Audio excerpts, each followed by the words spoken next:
Hi, everybody. It's Diane Nalini here. Welcome to this workshop today. This is a special free live stream workshop called Jazz Booster, From Page to Performance. And I'm really happy to be with you, and I'm so happy that many of you have joined us today. Before we get started, just let us know if you can hear us okay and everything's going all right for you. My husband Adrian is running the show, running the stream, and you're going to get to meet him a little bit later. I'm very grateful to him because there's no way I could do all of this on my own. So this is a sort of a kickoff, I guess, for my YouTube channel called Ukulele for Jazz Singers.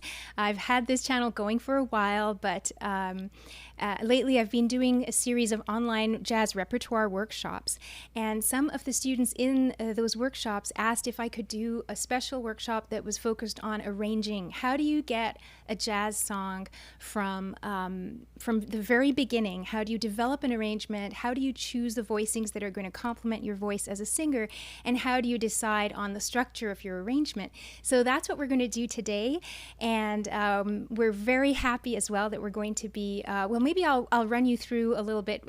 So Adrian's going to put some little titles on the screen to run you through what we're going to be doing. So we're going to be focusing today on Caravan by Duke Ellington.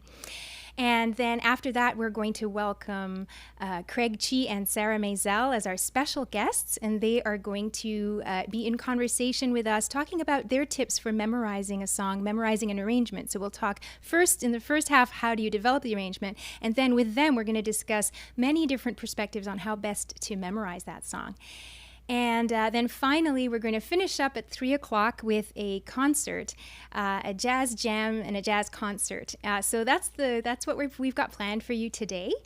And I think that as people are arriving, given that we're going to be both singing and playing the ukulele, as people are arriving, let's just get ourselves warmed up. So I would encourage you to just roll your wrists a little bit, And I like to do this before playing because sometimes I forget to do this. And I've been in situations where Adrian and I have been doing a series of live stream concerts on Saturdays. We stopped for the July and August period because it's really hot in our apartment and we also just needed a bit of a break. But we live streamed every week for about 12 weeks in a row. And I did notice that sometimes I would forget to sort of just loosen up my hands a little bit. And then sometimes as I was playing, I would hear a little crick because my bones were cricking and cracking. So it's always good to just loosen ourselves up. And then since we're going to be singing, let's also just roll our shoulders. If you're sitting down a lot because of the pandemic lockdown, as I have been and many other people have been, then you're probably not getting enough exercise. And one of the things that I know we all need to do more is just move. And as a singer, that's extra important because if we have tension in our neck or our upper body or indeed our chest, that's going to manifest itself in your singing as well. So then let's just rotate our heads gently. Don't go too far in either direction, just left and right and side to side, and a few gentle neck rolls and the other way. And now we're going to do something that looks a little bit like the haka that the Maori do before they play, or the All Blacks in New Zealand do before they play a big game. And we're going to stick our tongues out and go, "Ah, ah. Yeah." I know that looks ridiculous, but it actually is helping you to just get your vocal apparatus ready to sing. And now let's pick up our ukuleles and just slowly, let's start on B flat. So what I'm playing here is the dreaded B flat chord. I know people don't like it. So actually you don't have to bar it if you don't want to. Just go fourth finger, so ring finger at the 3rd fret of your G string, middle finger at the 2nd fret of your C string, and index finger at the 1st fret of your E string. And then you can play an open A string at the top so that you don't have to do the bar if it troubles you. And that's the lovely sound of a B flat major 7 chord. So let's just go ma ma ma ma ma ma ma ma, ma, ma, ma, ma, ma, ma. And if you're playing a high G uke, then you're going to hear, la. So you're going to hear, but that's okay. It's going to sound pretty as well. Ma, ma, ma, ma, ma, ma, ma. And then we don't have to play. If you don't want to do this as a bar chord, then let's stop playing our top string and we'll just do triads. So we're going to scooch that pattern over and we're going to do B. So we're starting on the 4th fret, that exact same pattern. And now it's going to be ma, ma, ma, ma, ma. And then let's scooch it over to C. Ma, ma, ma, ma, ma. And then C sharp. Ma, ma, ma, ma, ma. D. Ma, ma, ma, ma, ma. D sharp. Ma, ma, ma, ma, ma. E. Ma, ma, ma, ma, ma. F. Ma, ma, ma, ma, ma. Now I'm going to go back down and I'll go a little faster. Ma, ma, ma, ma, ma. Ma, ma, ma, ma, ma. Ma, ma, ma, ma, ma. Ma, ma, ma, ma, ma. Ma, ma, ma, ma, ma. Ma, ma, ma, ma, ma. Ma, ma, ma, ma, ma. And there you go. That's a nice way. I always like to use the ukulele when doing vocal warm-ups if possible, because I think it's a wonderful way of learning your fretboard. And, you know, singers always need to warm up their voices, so you might as well kill 2 birds with 1 stone and use your instrument to do your vocal exercises. And if you want to do more of those, I have a couple more that I've posted on the Ukulele for Jazz Singers website under the lessons section, and one of them involves learning your octaves and doing octave slides, which is a lot of fun as well. And it's just fun to explore your fretboard while also warming up your voice. So, and I should point out that if you haven't already got the package, the materials for today's workshop, you can still do so.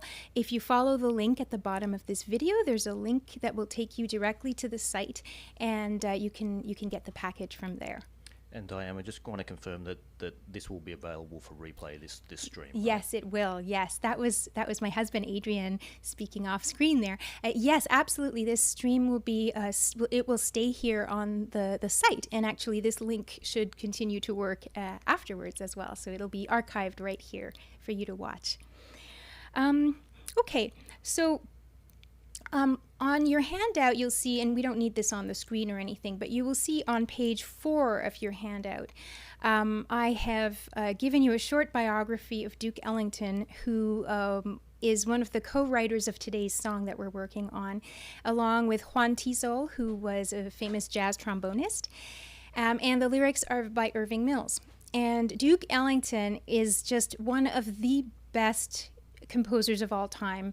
I don't even think I need to say jazz composers of all time, because he really stands high amongst his peers. I think of him in the same breath as I would like Mozart or Beethoven. He's that amazing. And so I thought it would be wonderful to celebrate one of the great pioneers of jazz. And this tune that we're going to do today is called Caravan, and it has a very exotic sound. And we'll talk a little bit in a few moments about why it has such an exotic sound.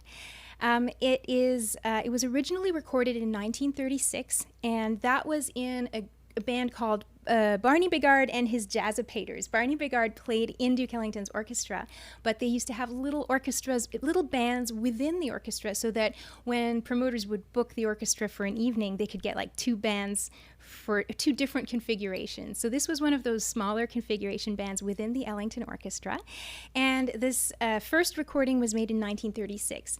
Now, I've given you a series of links in this PDF, and if you click on those links, they should open up immediately into YouTube. And they span from 1936 all the way to 2010 to the Jazz at Lincoln Center Orchestra performing this song in London. And I thought that was wonderful to just show you how much staying power Ellington has, but also to see how relevant he still is and how jazz musicians still embrace and love to perform his work. I always encourage people, if you want to play jazz, the very first thing you got to do is put down your instrument and listen to a lot of jazz. That is how you are going to internalize both the rhythms, the grooves, and a lot of the language as well. And what do I mean by language? We often say music is a language, and I do think of jazz as being a language as well. And in the same way that you can have certain turns of phrase, you know how, sometimes you can recognize Shakespearean language or the poetry of Baudelaire, of Jacques Prévert or whoever. In the same way, people have developed signature phrases, signature language, and especially when it comes to bebop musicians, if we want to improvise, one of the best things we can do is listen carefully to instrumental jazz and vocal jazz and start to pick out the little nuggets, the little phrases that we enjoy. I encourage you, for example, track 7 on this list that I've given you, which is the Jazz at Lincoln Center version, there's a lot of musical dialogue going on in that recording. So you'll hear the trumpet answering the piano, the trombone playing off the drums, and that kind of dialogue that's happening is fantastic. And you can listen to that and maybe see if you can hear a simple melodic idea that you will internalize and learn it vocally, and then eventually learn to pick it out on your instrument. Baby steps, of course. Don't choose a very complicated passage. Maybe it's just a few notes. Maybe it's just ba ba ba ba ba ba ba. Maybe it's that simple. But what's really interesting about what I just sang is the rhythm. It's only da da da da da. It's only 2 notes, but it's the way that the rhythm comes into play that makes that little segment interesting. So start doing that and start collecting your little nuggets that you love. So if we think about the song Caravan now, if you turn to page 5 on your handout, that's the melody. And I think I want to pause right now and just encourage you guys not to feel too freaked out if you're not accustomed to reading music. Especially if you're more of a singer and less of an instrumentalist, you might be doing everything by ear. And I want to reassure you that that is totally okay. What that means is that you have to develop your ear even more, even better. But just to give you an example, I have been singing jazz since I was literally 2 or 3 years old. And I grew up listening to jazz my whole life. My mom loved to sing. My dad was a huge jazz fan, and so I dipped into his record collection.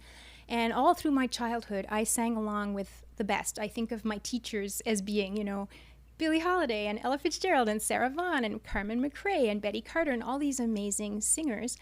Did I know how to read music at that time? No. I was doing everything by ear. I was learning, but I was learning to imitate. I was listening really carefully to the passages that I like. And I was learning the difference between "You turn the tables on me," and maybe "You turn the tables on me." Like those kinds of little inflections. Like one is a little bit more Sarah Vaughan, the other is a little bit more Billie Holiday. Learning to do all of that, that was all stuff that I did by ear, and it serves you well to listen and internalize. So if you're looking at the handout and going, I don't know if I can handle all this written music, don't worry about it. We're going to focus on chord patterns and the melody. Adrian, if you are able to put my current page on the screen for a few moments, this is page 5 of your handout. This is just the melody for Caravan, and it's very simple, and we're just going to sing through. Night and stars above that shine so bright, the mystery of their fading light that shines upon our caravan. Okay, thanks, babe. And I'm not sure, I should have tested to see if I was actually in the right key. I was. Oh, excellent. Okay. Okay. The reason I wanted to pause and just focus on the A section of this song is structured along the lines of A.A.B.A. And you have a lead sheet here on page 5 in the handout, and you also have a chord chart, a bare bones chord chart for it on page 13 of this handout. And the AABA structure is interesting because in the A section, you probably heard already as I was singing the melody, it has a very exotic sound, very exotic, very unusual. Not necessarily what you might expect to be played over a C7 chord, which is a bit more of a bluesy chord. So let's look at page 6 now of the handout. And I'm just going to zoom in here, and then Adrian will put it on screen again. Actually, I don't know that I can zoom, so that's okay if you just put the whole thing there on the screen for a second. And let's just focus on the box in blue. What's in blue? Night and stars above that shine so bright, the memory of their fading light. Just that section. Okay, thanks, babe. That's good. No, it doesn't stay, I think. Oh, it does. Oh, thank you. That's clever. Okay, excellent. He's just teaching me to use the the zoom feature on the iPad. Thank you. So what you'll notice there is that for this tune, we are in the key of F minor, which has the same key signature as A flat. But you'll notice right away there was this note that had a natural on it. It has an E natural in it instead of the E flat. And that's that note on the word shine. Night and stars above that shine so bright. It sort of throws us off, right? Because it takes us into a different direction. It doesn't sound very typical for a major scale or a minor scale. And I'm just switching. I have a high G ukulele as well that I'll use today, because I know some of you are on high G and some of you are on low G. What you're hearing here is a scale that is starting on, even though we're in the key of F minor, this portion of the melody, because we've got that C7 chord there, it actually is feeling as though that's our starting note, right? That's that C. Night. And so la la la la la la la la la la la la la la. If you look at bar 17 on page 6 of this handout, and Adrian's going to pop it up on the screen there for us, and I'll just zoom in a little bit here. If you look at what I've done here in this box, I have rearranged the notes for the melody of Caravan in order. I'm starting on C, which is kind of like what feels like home for the moment, because we're playing over this C7 chord. And I've rearranged the notes, and I'm starting on the note C, and I've numbered them. And I've numbered them so that you can realize that all of these notes are actually forming something called the Spanish Gypsy scale, or the Spanish Phrygian scale. And you hear it a lot. It sounds like this. La la la la la la la la. Let's sing it together. And you can play it on your ukulele. If you want to go to the next page of your handout on, whoops, I can't get page, oh, there it is. On page 7, I've actually notated for you if you want to play this scale on the ukulele. The C is what is considered the home, or the one, the first note in this scale. And it's an open note here. C, D flat, and then we go to open E, F, G, A flat, B flat, C, da da da da da da da da da da da da da, ole, right? It sounds very Spanish. It sounds like flamenco music, and that's the reason why this sounds so exotic, and it has this Middle Eastern flair. And of course, it makes sense because the song is about going through the desert and crossing over with the caravan, and so Ellington has used this scale in the melody so that he's evoking. Not only are the words evoking this caravan, but the melody is evoking this transit across the desert. And this is fun because now that we realize that this is the scale we're dealing with, it's also fun to realize that actually the song is sitting for 10 whole bars on this C7 chord. Well, good. That's good. Thanks. Thank you, Adrian. The song is just sitting on that C7 chord for 10 bars. And so we're in a mode now where we can really sort of dig into this scale and start improvising on it, because we don't have to worry about about moving our fingers around and spending time doing that. So I'm going to just play a little bit of a vamp here right now. Adrian, would you be willing to accompany me for this? We're just going to, we're going to do some call and response. I've also given you a backing track that you can use for this exact same exercise. And when you're at home, it's the one that's called a C7 salsa vamp. I think that's what it's called. And you can do this at home with that vamp. But I'm going to play it since I have my own band here with my husband on the bass. We're going to play it for you. And we're going to vamp a little bit. And what I'd like to do right now is a little bit of call and response with you, and I'm going to sing something, and all I'm going to be doing right now is playing that C7 chord like that, and we're going to do some call and response just so you can get this melody in your head. So I'll sing something for 2 bars, and then you sing it back on your end, okay? 1, 2, 1, 2, 3, 4. Ba ba ya da ba ba ba ba. Da da da ya da da da.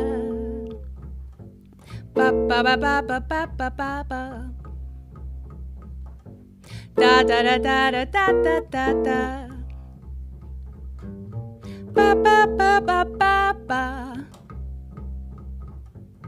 Ba ba ba ba ba ba. Da da da da da da da da da. Da da da da da da. Ba ba ba ya ba ba ba. Da da da da da da da ya da. Boo boo boo boo boo boo boo. Thank you. So you see what I'm talking about. These are just simple exercises we can do to start getting that scale in our head. And as we do that, if you're thinking about the scale, the Spanish Phrygian scale, so if you decide you're going to practice that scale on the ukulele, you can actually use the uke to start giving you some improvisation ideas if you want to think about how you would use the scale. Typically, it doesn't sound very good if you're trying to improvise and just use arpeggios, for example. That's a little bit kind of theoretical. Improvisation that uses stepwise motion, either up or down, that sort of goes through notes that are next to each other on the scale, those are going to flow quite nicely. So what can we do with this scale? Ba ba ba ba ba ba. Da da da da da da da. Da da da da da da da da. So these are just little melodic games we can play to get that sound into our head, so that it's important to break these concepts down so that you're not too busy trying to play the uke, play the rhythm, follow on what's going on, and also suddenly out of the blue start trying to improvise. These exercises where you just use one chord and just play games with that chord, those are really going to allow you to be in a little bit of a sandbox and have some fun with that. And what's also interesting about the notes in Caravan in this particular scale in the beginning of the melody is that if you take the last 4 bars of the A section, they're all on an F minor chord. So if, Adrian, if you don't mind putting that on the screen as well. I've put the last 4 bars in an orange box here just to differentiate with them. And what's interesting here is you go from night and stars above that shine so bright, the mystery of their fading light that shine upon our caravan. And the F minor chord just sort of sits there for a while. And what's going on in that F minor chord? Well, if you take that same scale that we just talked about, that Spanish Phrygian scale, and look at the orange box on this handout, just take that same scale, pop the first 3 notes up an octave, and actually start the scale this time on the note F. And using the exact same notes, you end up getting this harmonic minor.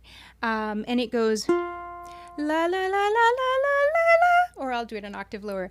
La la la la la la la la la la la la la la la. Also very exotic, also sounding quite Middle Eastern, right? And what's really cool is that these two chords, okay, that's great. Thanks, darling. You can take it off the screen now. What's really great is that these two chords are related to each other, and the C7 chord, if you just think of it on its own, how is it related to the F minor chord, or how is the note C related to F?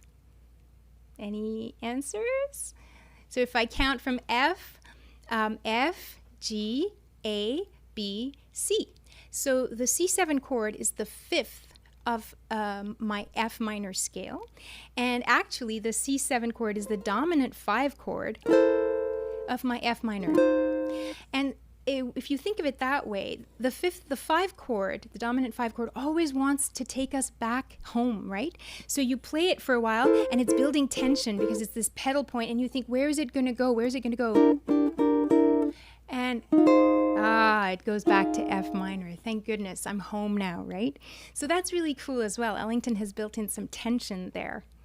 Are there any questions, Adrian, that people might have in the chat? That anything that? We're just saying it'd be good to see your fingers at some point. Oh, okay, right. So I can put that up at some point. Perfect. That's you just position yourself. Excellent. Okay, so I'm going to do that right now, and show. Adrian has set up a little finger cam for me here. So what I was doing there when I played the Spanish Phrygian scale, I'm just going to position myself so I'm in the right spot so that you can see it. I play an open C. That's my C string, open string. First fret for the D flat. Open E. First fret on the E string for F. G at the 3rd fret here. Or if you're on a high G ukulele, you also have an open G up here. A flat. And B flat is on the 1st fret of the A string. My B flat is up there. And my C at the 3rd fret. And if you do have a high, so I was playing this way so that no matter whether you have a high G or a low G ukulele, you can still play it. I'll do that again. C, D flat, E, F, G, and then A flat, B flat, C. If you have a high G ukulele, you can actually play it even more simply because it's going to be open C, 1st fret for the D flat, open E, 1st fret for the F, open G at the top, 1st fret for the A flat, and then 1st fret for the B flat here, and 3rd fret for the C. So you have options, and on that scale diagram that I've put on page 7, I've shown you all the positions where you can get that scale either on a high G ukulele or a low G ukulele. For the chords, I will also show you, we'll do a hand cam shortly when we go over the different chords as well for this song. Amy is asking what voicing you're using for the F minor chord. The F minor chord, okay, that's a good question. Thanks, Amy. I'm actually going to come to that. It's a little bit later on the handout, but just so you know, I was using 1-3-1-3. Now that can be a little bit tricky. If you're not able to fret it this way, I've got some options for you. But this is what I'm doing right there. 1-3-1-3, and I'll just rotate towards the camera so you can see that. That's the F minor 7, and if you're wondering about what I was doing for the C7, I was barring at the 3rd fret and putting my middle finger here at the 4th fret on the C string, and then I was actually making that a C13 chord by putting my ring finger at the 5th fret of the E string. So it makes like a little triangle here. Like that. But if you want to, you can also play a much simpler C7 up here. Open, open, open, 0001. Like that. That sounds good too. Great. Anything else? Okay, I will continue then. So we've done some call and response improvisation exercises, and on page 7, I would encourage you to use the backing track that I gave you. It's a fun track. It's got a salsa groove on it, and do some call and response exercises. And I've left a lot of space on page 7 for you with multiple empty staves. And the reason I did that is that this is the listening exercise that I would like you guys to do. Check out one of those 7 recordings of Caravan that I listed at the beginning. And what you'll find is you may find some little segments that you like and that you want to transcribe. And I want to reassure you that if you are somebody who operates more by ear, transcription can be the process of just memorizing some melodic ideas and just internalizing those and recognizing what chords they work over. Like I've probably memorized a whole bunch of bebop heads. Have I ever written them down on a stave? No. Right? But I can do ba do ya do ba do out and do day bop ba we da do ba we do do bop bop da we da do day da do bop ba do li do ba we da da ba we do we. And I don't write them down. I just remember them. So you don't have to write it down if you don't want to. Eric was just asking if there's a problem using the bar for the F minor. You mean this shape is? I'm wondering if that's what you mean, Eric. Double barred, or do you mean like barring and then putting both fingers down? I'm not quite sure what you mean. So if you're asking about this shape, that would actually be an F minor 9 chord. Because the F, which is the root of your chord, which is up here at, so if I go to 001 on the E string, that's my root of the chord here in this F minor 7 inversion. And if I bar it, I'm covering it up and I'm going one whole tone up from there and I'm playing a G, which is also a nice chord, and that's the F minor 9 chord. And you can totally play that here if you want. That sounds really nice as well. So that's definitely an option. That's a variation of this chord. And another variation, since we're talking about it anyway, I had it a little bit later in the handout, but let's go there anyway. Another variation for this chord is the F minor 6 chord. And that is, so instead of having this note, which is the E flat, which is the 7th note of that F minor scale, which in the harmonic minor scale is actually an E natural. So actually playing F minor 7 is, I won't say it's naughty, but it is actually not quite in that harmonic minor scale because you actually are putting the E flat in there, but that's okay. Some tension is a nice thing to have. So Adrian's just put the little hand cam here so that you can see. This is the F minor 7, 1, 3, 1, 3. This is the F minor 9, 1, 3, 3, 3 as a bar, or indeed, if you don't like bar chords, you can do it with all 4 fingers, 1, 3, 3, 3, 1 finger on each string, and that's my F minor 9 chord. This is what F minor 7 sounds like. And the difference here is that F becomes a G. So it goes from here to here. That's F minor 9. F minor 7, and I'm going to now scooch my little ring finger up 1 fret to get F minor 6, which is a very pretty sound. And what is very fun to do is to go back and forth between these two. It takes a little bit of finger dexterity, but to do this,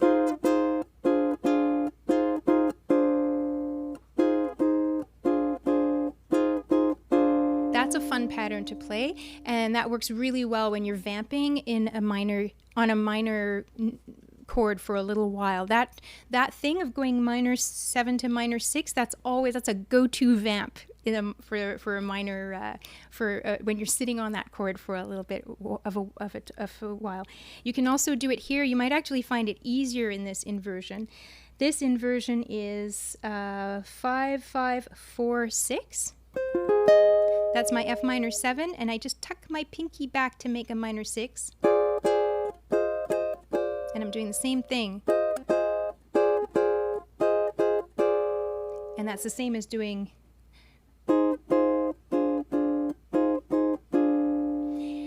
And I will go I will come back to some ergonomic alternatives for these chords a little bit later in the handout.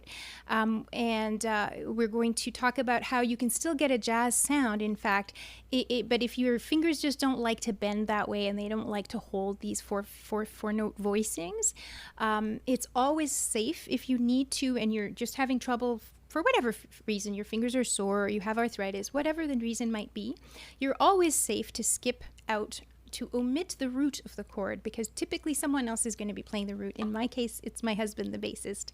You can also typically omit the fifth of a chord. It doesn't serve a lot of harmonic purpose because it's the fifth tenth is the same in a major or a minor chord. And so if you skip it, and that gives you a little bit of freedom as well. When you don't want to skip the fifth is if it's sharpened, thank you. If the fifth is sharpened or if it's flattened, then you don't want to skip it because that is adding some color and some unique quality to the chord, so you can't skip it then. But typically, since we're talking about chords, typically the most important notes in any chord are the third and the seventh. Why is that? The third decides for you whether the chord is minor or major. Any minor chord is going to have a flatted third. So instead of da da da, it's da da da. That's my flatted third. Similarly, the seventh of the chord is going to determine for you, is this a dominant chord which has a flatted seventh in it? A dominant chord has a major third interval in it and a flatted seventh. A minor seven chord also has a flatted seventh in it, but it also has that minor third in it. And then a major seven chord is going to have that normal seventh interval, which is just the semitone below the root. And we'll come back to that a little bit, but I just wanted to emphasize, when in doubt, never skip, always play the third and the seventh of your chords. They're called guide tones. Often you'll see that in jazz theory books, guide tones. And that's just the third and the seventh. And so don't skip them, but you can feel free to omit the root or omit the fifth for those chords if they help you navigate the fretboard and make your life a little bit easier. We're coming along now to a little mini lesson that my husband Adrian is going to give us on bass lines and comping groove, establishing the groove. But maybe before you do, are there any other questions that people had that I should? How are you guys? Are you guys following? Let me know if there's anything you want me to go over again. By the way, we haven't got to the point yet of actually arranging this song yet. I'm just laying some foundations for you here, so don't worry. We're going to come to that point where we actually sit down and work out the chords, the inversions that we want. But right now, all that I've shown you so far is we're playing C for 10 bars, and we're playing F minor 7 in the A section for another 4 bars.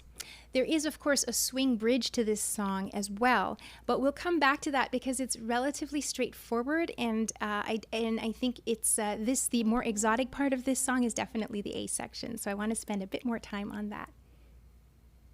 And Adrian's going to join me now. Righty. Hey, guys. Caravan is the grooviest song. It's just such a fantastic tune. I love playing it. Yeah, Adrian is the artistic director of the Ottawa Jazz Orchestra here in Ottawa, and he has been running that. How long? Maybe tell them a bit. 15 years. 15 years. Wow. And Adrian has done so much Ellington with the orchestra. Beautiful, big orchestral stuff. Maybe tell them a bit about the Far East Suite and what did you do the nut? Oh yeah, we've played a lot of Ellington's music over the years, and it's and he wrote so much music. But one of the things that's amazing about his music is that in some ways so much of it is so simple. Like a lot of his music is actually blues. Sometimes you can't necessarily tell straight away. But this tune, Caravan, right? It's so so simple, especially in the A section. Only has Yeah. 2 chords, right? But it Yeah. One sounds of the fantastic. reasons I wanted to do this for the workshop today is precisely because there are not a lot of chords. They're not changing very fast. As I mentioned, you've got C7 for 10 whole bars, 4 bars of F minor, and then even on the bridge, you've got each chord lasting 4 bars. It goes F7, B flat 7, E flat 7, A flat. And it's super simple. And what that does is it forces us to develop some interesting rhythm in our comping and maybe focus on inversions of chords as well, because we cannot rely simply on the changes of chords to create that harmonic interest. We have to think about rhythm, and I do feel sometimes depending on what context I'm teaching in, I do find sometimes people are very keen on learning a ton of different chords, different inversions and stuff, and maybe they don't spend as much time as they could on rhythm and groove. But in fact, you will do much better playing a very simple version of a chord and playing it in the right timing than trying to do very complex inversions and harmonic things and then actually falling behind in your timing. Yeah, and now take it away, Sam. and so the same is true with the bass lines too, right? Like the best stuff is actually often the simplest stuff, and you never want to play anything that's too complex that's going to lead you to potentially lose that groove. So one of the things that we can do is we don't even have to worry about notes in the beginning. We just play the roots of the chords, right? So we can just start with C and just play a very simple rhythm like.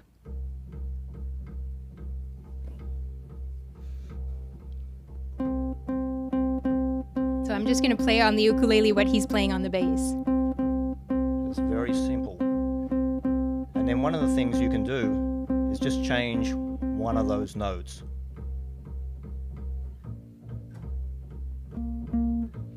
C. So he's going to B flat. B flat. And for those of you on a high G uke, it's going to sound you can go an octave higher so that you get that same movement he's getting. So if you're on high G, try it at the 3rd fret. Play your C up here at the 3rd fret on the A string. So you can still get that same movement that he's playing, just an octave higher. And you can just do so much, even with there are so many variations of these kinds of very simple bass lines. And just to show you that it still sounds interesting, do you want me to sing while you play that? Sure. Night and stars above that shine so bright, the magic of their fading light that shines upon our caravan.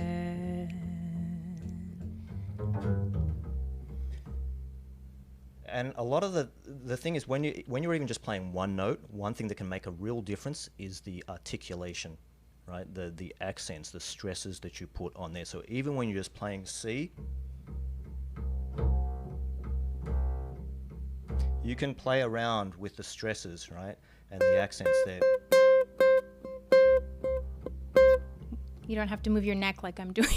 I just Well, realized I'm doing like this. It's that kind of groovy song, right? So we've just talked. So far we've only played 2 notes really, C and B flat, which is the 7th. It's the flattened 7th of the chord. And another note that we could use is the dominant or the 5th of that chord, which is the G, right? So now we've got 3 notes. We've got C, B flat, and G. So.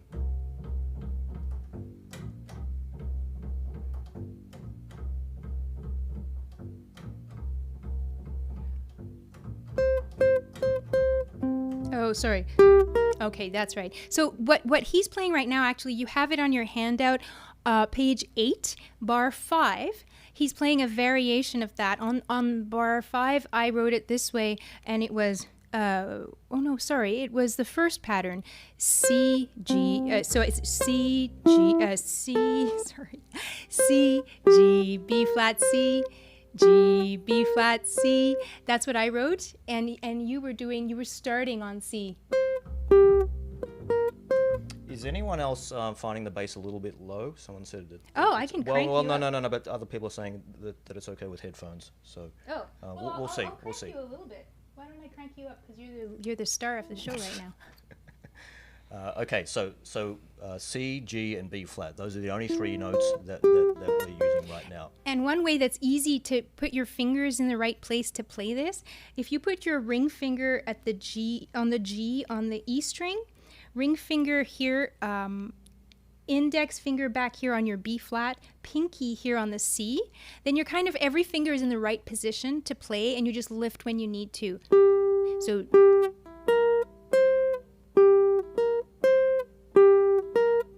you can see I don't have to do much movement when I do it that way.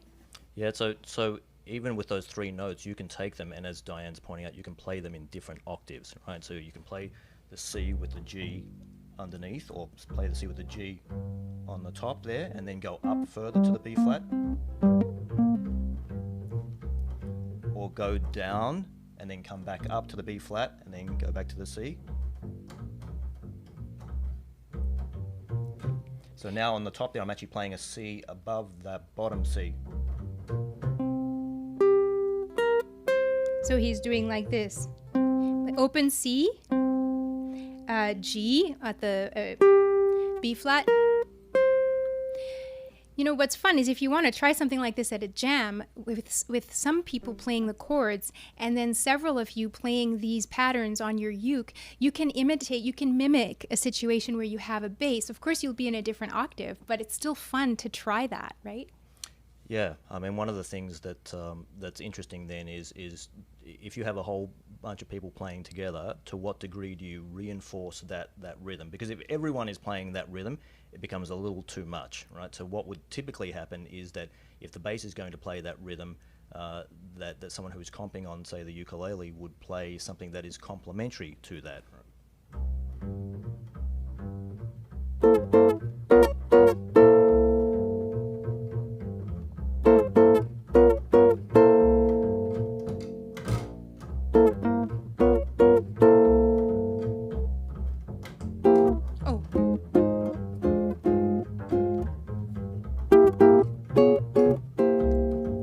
C7 at the third fret.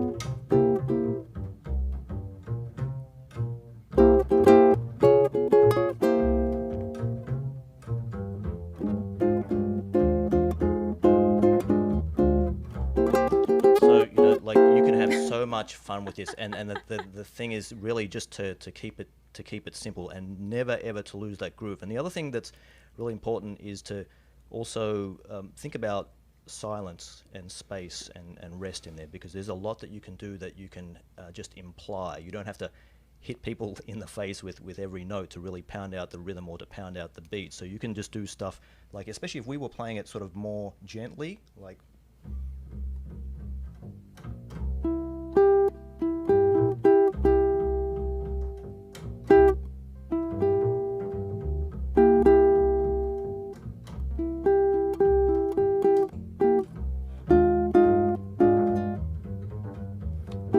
so then I might mix it up. I might play a little bit more sparse, and then I might play a little bit busier at times. And so, Diane, if you could just sing over that. Sure.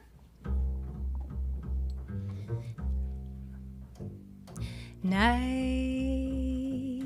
and stars above that shine so bright, the mystery of their fading light that shines upon our caravan. Sleep upon my shoulder as we creep across the sand, so I may keep the memory of our caravan. So just by doing that, by leaving space, you can actually make it so much more interesting and so much more dramatic. And the thing you just have to balance is obviously not leaving so much space. Like, we never want to lose the pulse. And even though when we're not playing notes, we're feeling the pulse, and hopefully you're feeling the pulse too when you're listening to it. So we never want to wait too long. But the thing that's interesting too is that this whole song, especially in the A section, it's all about tension and resolution, because when you're playing that C7, it's the dominant of the key, it's the fifth of the key, and so it's the strongest relationship of being sort of away from the root, right? And you always want to, when you're here, you always want to go back there once you understand what the key of the song is, or once you hear that. And so in the same way, when you leave space, you're actually creating a lot of tension, right? Yes, because that's true. the ear is like, oh, give me something there, and you Yes. don't give it to them. You don't give it to them. You keep holding it back, and then you finally give them some notes and let it sort of be comfortable again, right? So there's these tiny little bits always where you're trying to create tension and then resolve it, and that creates interest. Yes, absolutely. And I encourage you, by the way, if you replay this workshop, you can go back to what we just did together where I was singing and he was playing the bass, and you can comp in there. There's space for you to then play the comping on your ukulele. I wonder if, I wondered, I don't want to interrupt your lesson, but I wonder, can I show them the patterns, the clave patterns? Sure. I think this will help understanding. So the backing track I gave you is a salsa track. And as you probably know, salsa music is often played with a sort of a clave beat. Clave means in this context like code, like Morse code. It pulses out like Morse code. So we have two patterns that we can use to play this clave. The first is, oh yeah, that's great. Thank you. I keep forgetting that I've got this. I'll just zoom in on this because the pattern repeats, so I'll just zoom in on it here. First, we have what's called a 2-3 clave pattern, and that goes like this. So if we count... Do you want to play, or you want to... Oh, yeah, sure. If you can play it, that's great. 1, 2, 3. No, I mean, I'll play the bass line, and then you're going to play the... Oh, yeah. Okay, great. Sorry. Awesome. Yes. 2, Yeah. 3, 4.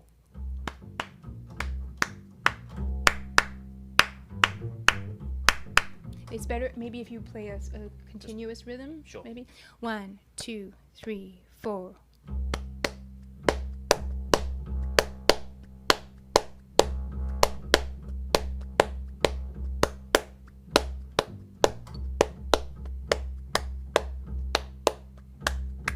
So that's the 2-3 clave. It goes 1, 2, 3, and 1.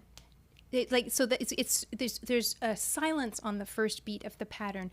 Ba ba ba ba ba ba ba ba ba. And you've probably heard that in countless salsa songs. How does that work for us here? Well, we can comp on that pattern, right? So we can go, if you want to.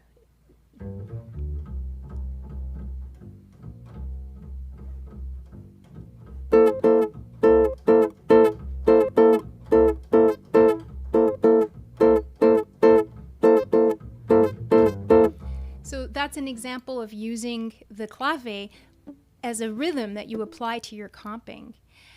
Now let's try the other pattern, which is the reverse. It's a 3-2 clave, which is just you start with that downbeat pattern of the 3 and the 2. So let's try again. 1, 2, 1, 2, 3, 4. Oh, sorry, I was stuck in the 2-3. I'll do it again. 1, 2, 3, 4. Am I still on the 2-3? You're trying to play the second one? 1, 2, 3, 4. Da, da, da.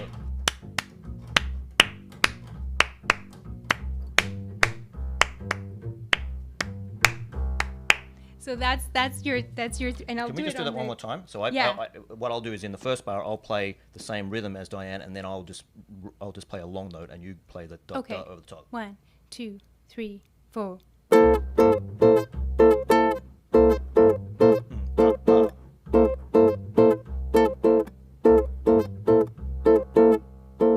So that and you can borrow parts of this rhythm. You don't have to, because it gets very repetitive if you're going to comp on a Latin tune on all of those beats all the time. It's not going to sound very good. So let me show you how I can borrow just segments of that pattern.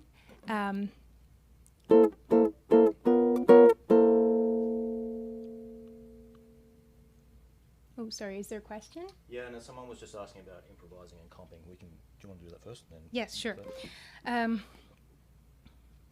So I'm going to play the second pattern in completely. So do you mind playing it as well? 1.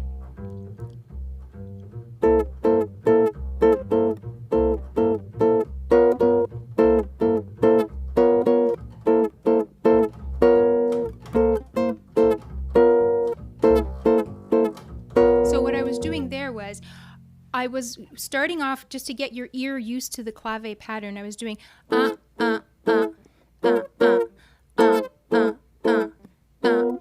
but then I did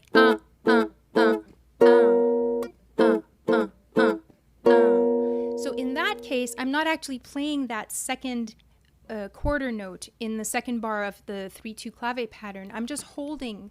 I'm playing it as a sort of like a dotted half note at that point. So what that does is it borrows from the clave pattern, but it doesn't follow it exactly all the time. And you can also do like this 1, 2, 3, 4.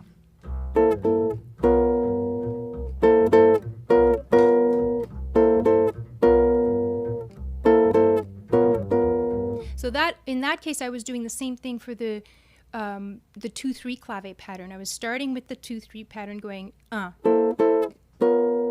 but I didn't play I just held it. So I went 1, 2, 3, 4, 1.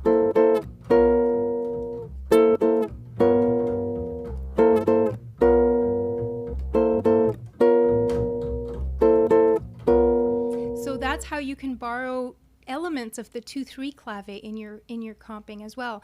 So anytime that you like, if you're playing in a style of music, I've just taken salsa claves as an example.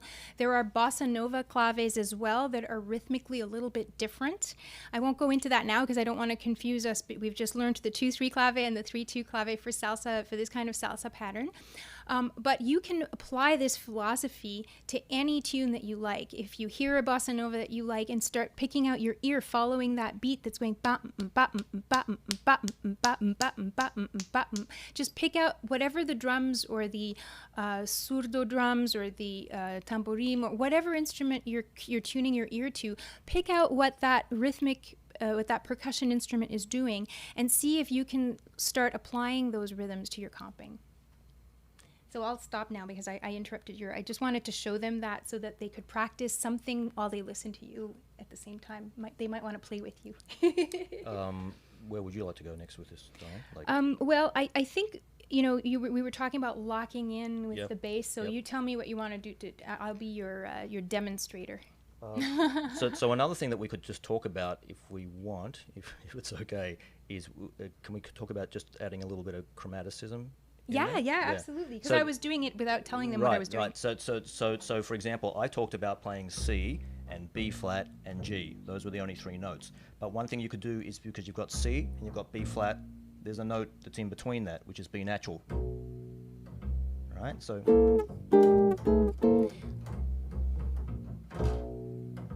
Yes. So on your ukuleles, if you want to accompany what Adrian is doing for that, you can play C7 here. And the reason I'm doing it here is that I need to go down. So if you're playing your C70001, there's not really a place to go to get your ear in that chromatic mode. So I prefer for this purpose to do bar at the 3rd fret. Middle finger is putting down here at the on the C string 4th fret. And I'm just playing C7 and then scooching the pattern down 2 frets, boom, boom, to get to B flat. And then I slide back up to get the B natural, B7, and then back to C7. And so that sounds like this if we do it slowly, because if people are doing it, they need to do it very slowly. Oh, that's quite fast. Okay. 2, 3, 4.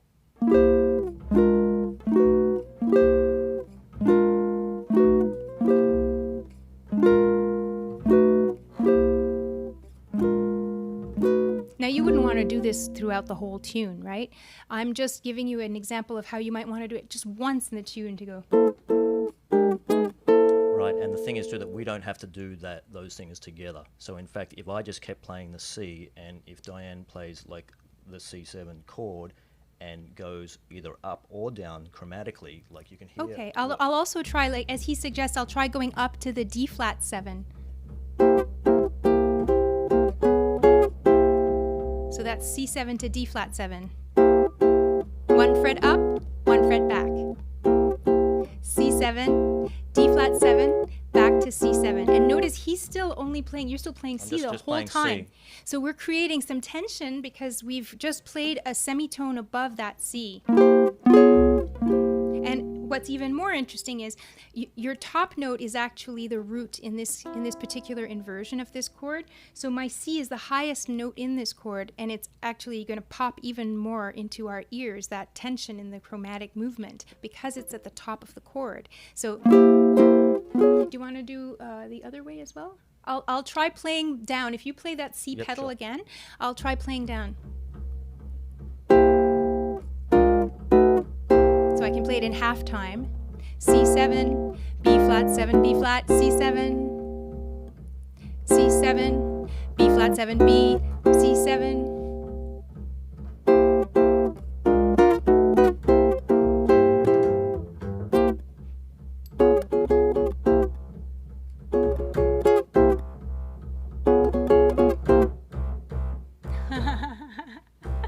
Do you want to, oh God, you're buzzing.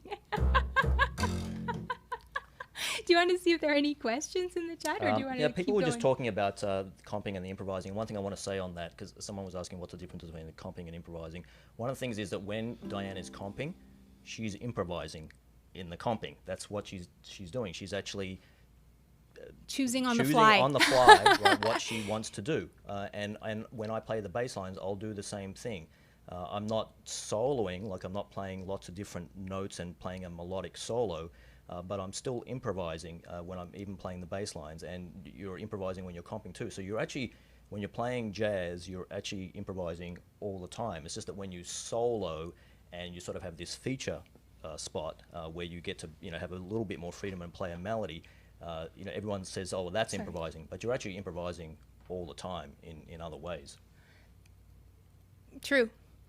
And I think, I'm not sure if the question about comping pertained to, by the way, comping stands for accompanying. I don't know where that word comes from. I don't know why it became comping. But anyway, one of the things that I want to get to when we talk about our arranging is the fact that when we're singing, we want to keep our comping simple, because we want to have freedom for our voice to be free in its phrasing. And the more complicated your comping is, the more your brain is divided between the attention that it's giving to the different rhythmic variations that you're playing and the attention that your brain is giving to deciding how you're going to sing the song today. And in jazz, we tend to sing the song differently every single time that we sing it. That's one of the things that makes a jazz singer unique, is that he or she is not going to sing it the same way every time. So in order for you to have that freedom to choose to hold a certain note a little bit longer today compared to yesterday, you want to make sure that you're not doing too much complicated stuff. Now, the cool thing about Caravan is there is a lot of empty space in this song, and that is a blessing, because then we can throw in some complicated stuff during the empty spaces. Mm-hmm. So I think that's good on the A section. I think that's great. Now, do you we maybe we can come back to talk about the swing for the B section once we've talked about some chord inversions. Sure. Are you willing to come back and do another sure, mini bass section? Do you want me to keep playing now for this? No, I'm just going to go through the different chord voicings now. So we covered bass lines. We covered, so page 8 of your handout was covering what we just talked about, where these different bass lines. So just to recap what Adrian was doing, and Adrian, if you don't mind putting if you're able to put that little hand cam on me now. Yeah, the hand cam, thank you. Yeah, so I just wanted to show you, if you want to replicate what Adrian is doing on the handout, page 8, the first 2 bars. The first one is called Basic Bass Line for Ukulele. Wow, that's a tongue twister, sorry. Basic Bass Line for Ukulele, number 1. And that one starts high C.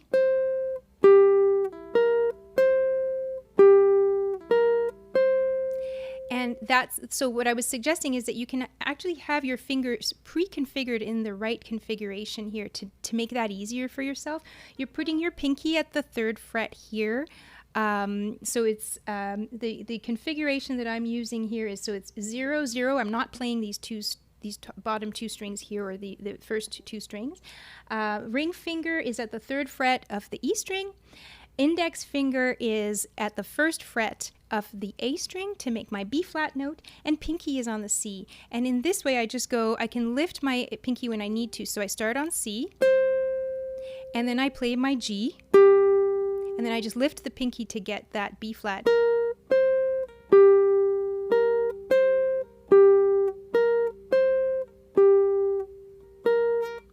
So that's how I would play this pseudo bass line on the ukulele.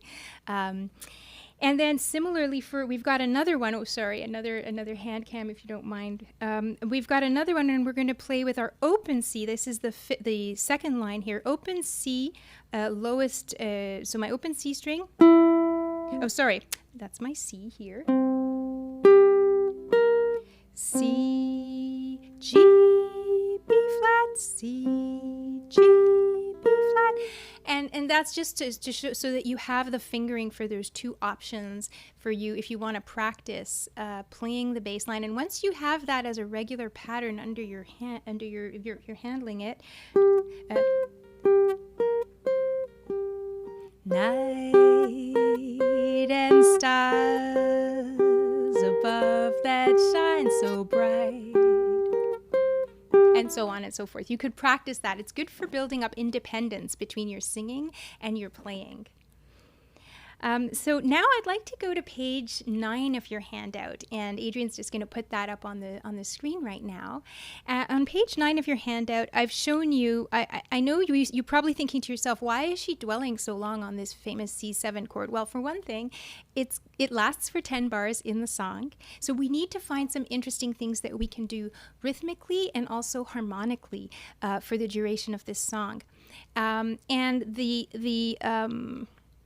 What I've done here is I've grouped these different inversions. I wanted to show you all sorts of different options for C7 because one thing, and maybe Adrian, I'll come back to the visual in a moment. I'll just explain what I'm doing here. One thing it's really important to point out is that when you look at something like a chord chart in the real book, and there's also an app that some people use that's quite useful. It's called iReal Pro. It's an app that you can purchase. I think it might only be for Apple products, though. I'm not sure if it's available for Android. If someone knows, they can jump in the chat and let people know. But what's great about that is it is a repository of all the different real book chords, just the chords, not the melodies, because those are copyrighted. But the chords are in this database, and you can call up the chords for pretty much any jazz standard in iReal Pro. It has a functionality that will show you the ukulele chords, and but always in the simplest inversion, usually like in the first few frets. And the chords that are given there are pretty simplistic. So in jazz, we tend to write C7 for a dominant chord. We'll just write the number 7. But rarely, almost never, will a jazz musician just play a plain vanilla dominant 7th chord. They are almost always going to add some color notes. So instead of playing a C7 like this, they might play a C9 chord, which covers the root of this. So I'm covering my C with one note up. So if you think of the root as note number 1 in the scale, you can always add 7 when you're trying to look for color notes and figure out where they fit in the scale. 1 is the same as 8. So the 9 in a scale is actually the same note as the second degree of the scale. Subtract 7 from the number 9. And so I get a D here. So I have to add a D to this chord to make C9. So it sounds nice, doesn't it? So compare the sound of C7, which is kind of churchy. Nice, but still kind of very proper. And add the 9 here. So that's one option, but one of many. So jazz musicians might want to add a 13. They might make it a 9 chord, 11, a 13. But you don't usually do these things willy-nilly. You don't just say, oh, I'm going to make it a 13 for the heck of it. So think of 13 minus 7.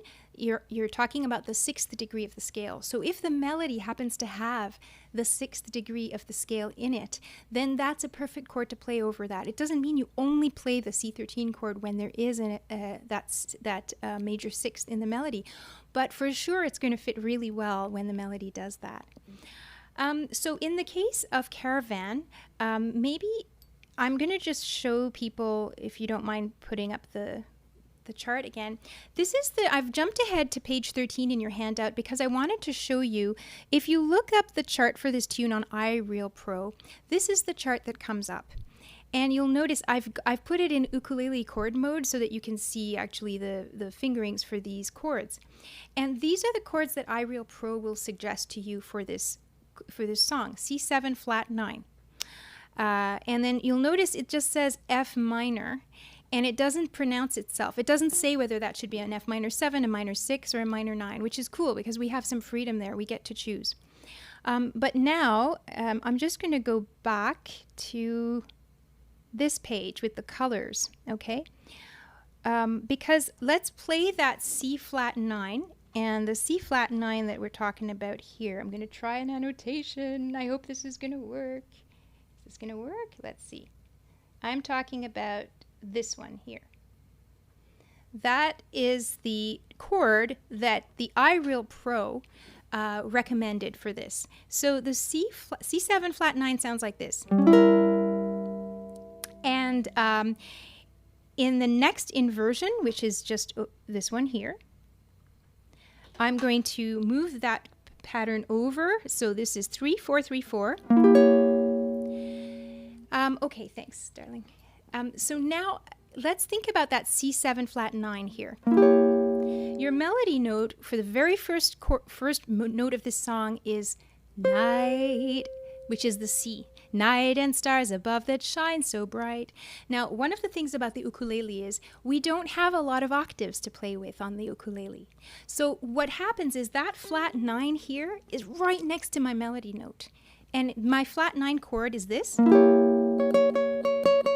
the melody note is C. So how does it sound if I play the two together? Night. Ooh. So dissonant, right? It clashes. To my ear, I don't like it. I don't like it for two reasons. It clashes too much with the melody note because it is in the exact same octave. Well, actually, I'm singing down here. Night. But if I play the C7 flat 9 in the first inversion that's shown on your handout in green on bar 3,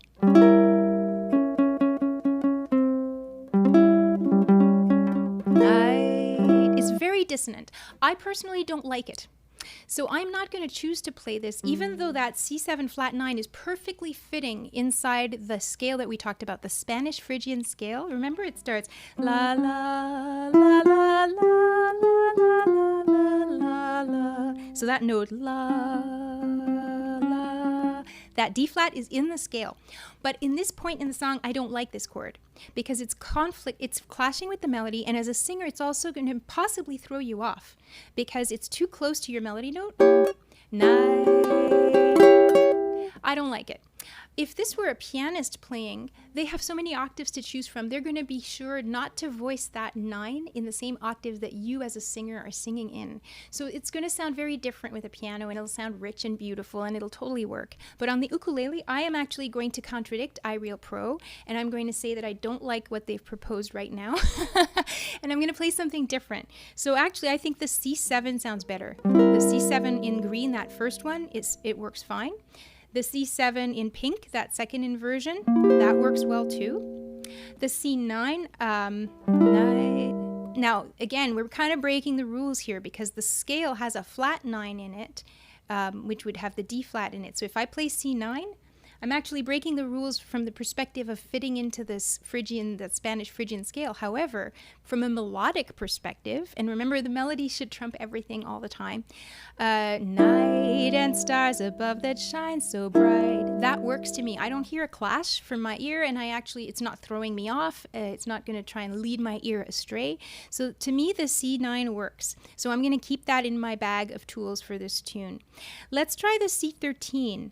C13, which again is a bit of a rule break here because there's an A flat in this scale, and yet the C13 has an A natural in it. But let's see how that sounds. Ooh, super, super dissonant, isn't it?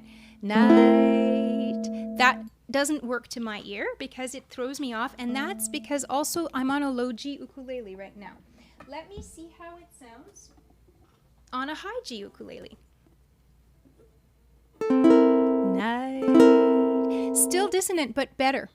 It doesn't have that A in the low note that's kind of throwing my ear off. So this is really subtle, but it's getting to the point that actually you do want to start choosing your arrangement to fit the instrument that you're playing. And you may choose different chords as you decide which chords to play for a song, depending on whether you're playing a high G ukulele or a low G ukulele. I'll stop and see if there are any questions. Yeah, so there was just one question about how to know when, when people are playing together, how do they know who is going to comp and solo and so forth? And one of the answers that I think, which sort of ties into what you're doing here, is that you just have to listen a lot. And someone was mentioning in the chat, that sometimes there are head nods and so forth that go on, and sometimes there are those things, but you might also be visually impaired and not be able to see any of those things, right? So often your ears are the most important thing. You just have to listen in the moment and try to figure out what's going on and be aware and make decisions. And so in this way, like Diane is pointing out, that all these things, she's choosing voicings because of what's happening with the voice in this case. Yeah, very much so. I'm trying to figure out what's going to work best for my singing. So that last option down there, C7 flat 13, let's see how that sounds. Nice. Ooh, that's pretty, isn't it? It sounds pretty nice. And it also fits with my Spanish Phrygian scale because it has that A flat in it, and that scale also has it. So the flat 13 is going to be like this in the first fret, 1, 0, 0, 1. Night and stars above that shine so bright. I like that. It also has my open C in it, which is my melody note. So again, it's helping to get your ear into the right place to start singing the song. Now, if you are going to play that C7 flat 13, you want to think a little bit about how you're going to fret it. And the reason for that is you might want to do this chromatic stuff that we were talking about with Adrian when you want to comp and you want to move up and down a little bit. So if I use my index and my middle finger on 1, 0, 0, 1 here, there's nowhere for me to go. If I try to slide that, there's no way for me to efficiently bar it without reconfiguring my fingers. So I'm actually going to use my middle finger on the G string on 1, and I'm going to use my ring finger on the A string at the B flat there. So 1, 0, 0, 1, but with my middle and ring. And the reason for this is now if I want to slide up and do the chromatic thing that we talked about with Adrian to move from C7 to D flat, both of them are flat 13 chords, I can do that because I've now made my index finger available for barring. So let's see how that goes. It would sound like this. Night and stars above that shine so bright. Spooky and a little bit dissonant, right? But it works. Now I can play that same inversion, and just to remind everybody, maybe if you don't mind putting the thing on the screen again, Adrian, just to remind everybody where I am, the handout. Yeah, I'm now looking at these chords here. I just played this one, and I'm going to now show you how to play the C7 flat 13, which is at the 3rd fret. And hand cam. Oh, thanks, Adrian. Adrian's got it all set up so we have a hand cam. I love it. So what I'm doing here is I'm barring at the 3rd fret, and I'm using my middle finger at the C string 4th fret and my ring finger at the 4th fret on the E string. Ooh, that's nice too, right? So that's my C13 in this inversion at the 3rd fret.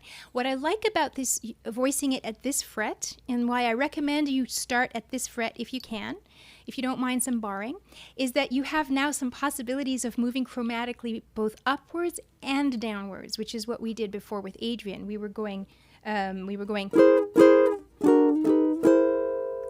you can also go upwards to D flat.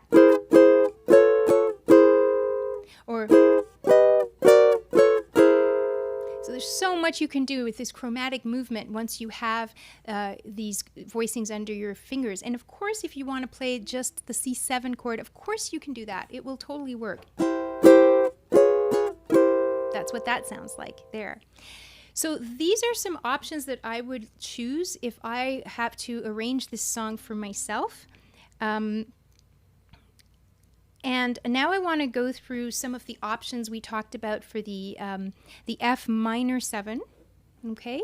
The F minor 7 chord, I showed you this already, so I won't spend too much time on the first line. I showed you this line we did earlier today in the workshop. I would like to really zoom in on this option here because I know some people don't like, they find this particular chord here challenging because their fingers don't stretch in the right way to do that. So I want to show you with 3-note voicings how you can achieve the jazz sound with giving your pinky a little bit of a break. And what you'll notice here is you're not going to play. You're leaving that top note there, the A string is not played. And so if we can go to the hand cam for a second here, what I'm doing here for the F minor 7 is I'm going index at the 1st fret, ring finger is at the 3rd fret on the C string, and middle finger is at the 1st fret on the E string. And what that sounds like, and my pinky can float, okay? My pinky can rest and chill out, and I'm going to tuck it away so that it's not in the way of the hand cam. But what that's going to sound like is this. And now I just have to move my ring finger down to get the F minor 6.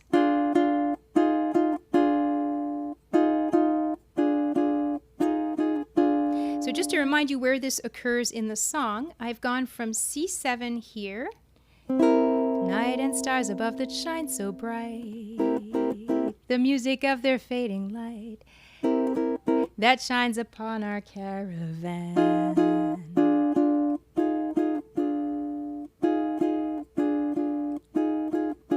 So I'm just scooching around between F minor 7 and F6, and I've only played 3 notes. Okay, thanks, babe. So why is it okay to skip that top note? Well, you're skipping the C, which would normally you would have been fretting that C note here, and C, you'll remember, is the 5th in this chord, and it's not an important note in the chord. Remember, 3 and 7 are important. You could have also skipped playing the F if you wanted. And then but then, of course, if you're trying to play a 3-note voicing, you'd still have to have your pinky down there on the C, and it would be troublesome. You could, in theory, play 2 notes, just 2 notes, and it would sound like this. So you're getting the 3 and the 7, which, remember, we said were the most important notes in the chord. It does sound a little bit thin with just 2 notes, and so for that reason I think 3-note voicings are better, but I'm trying to zoom in on the most important notes in the jazz chord.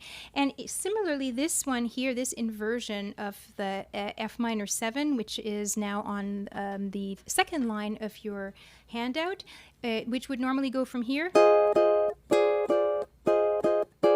That's how it's written in the 1st line of the handout with all 4 notes.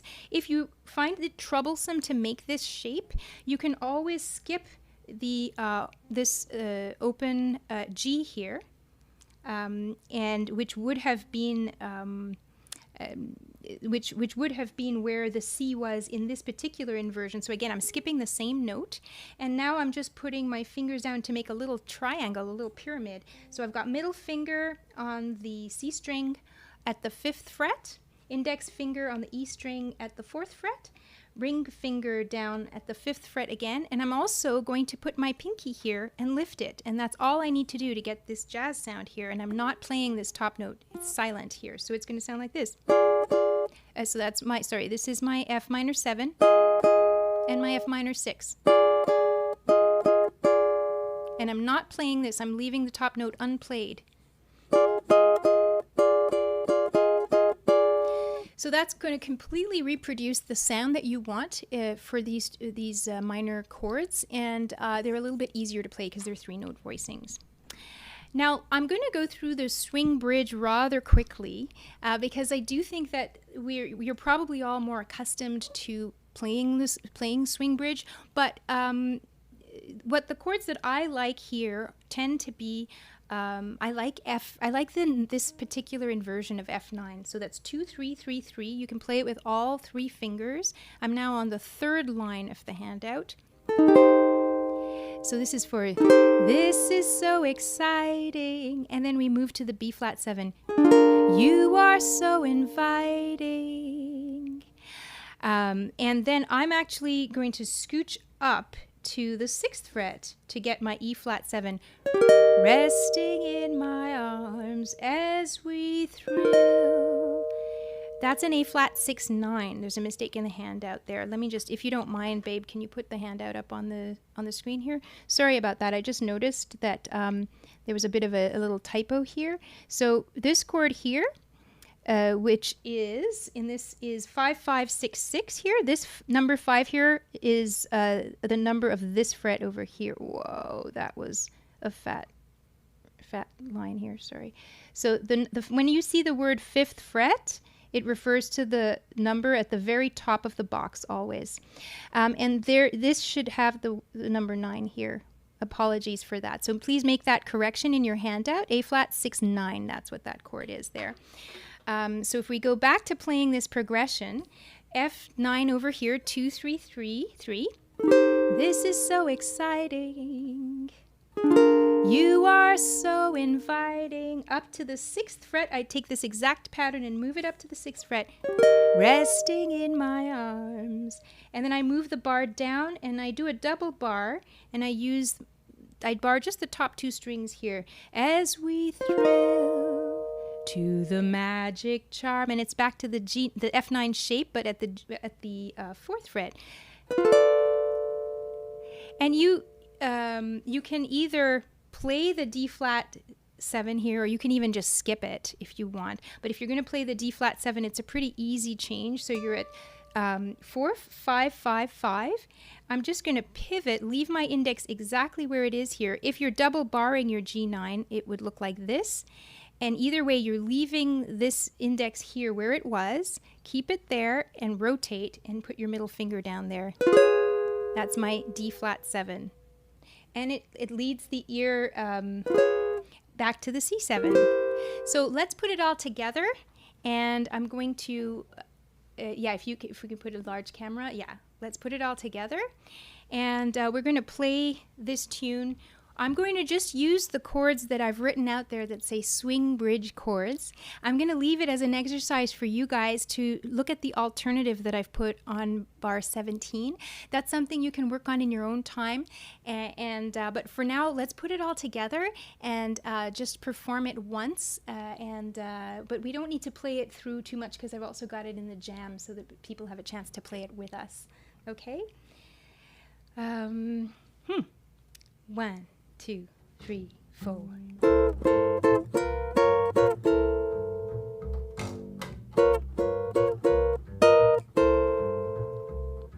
Night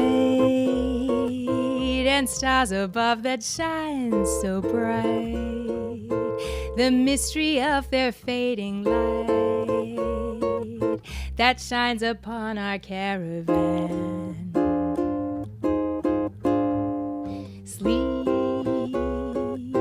upon my shoulder as we creep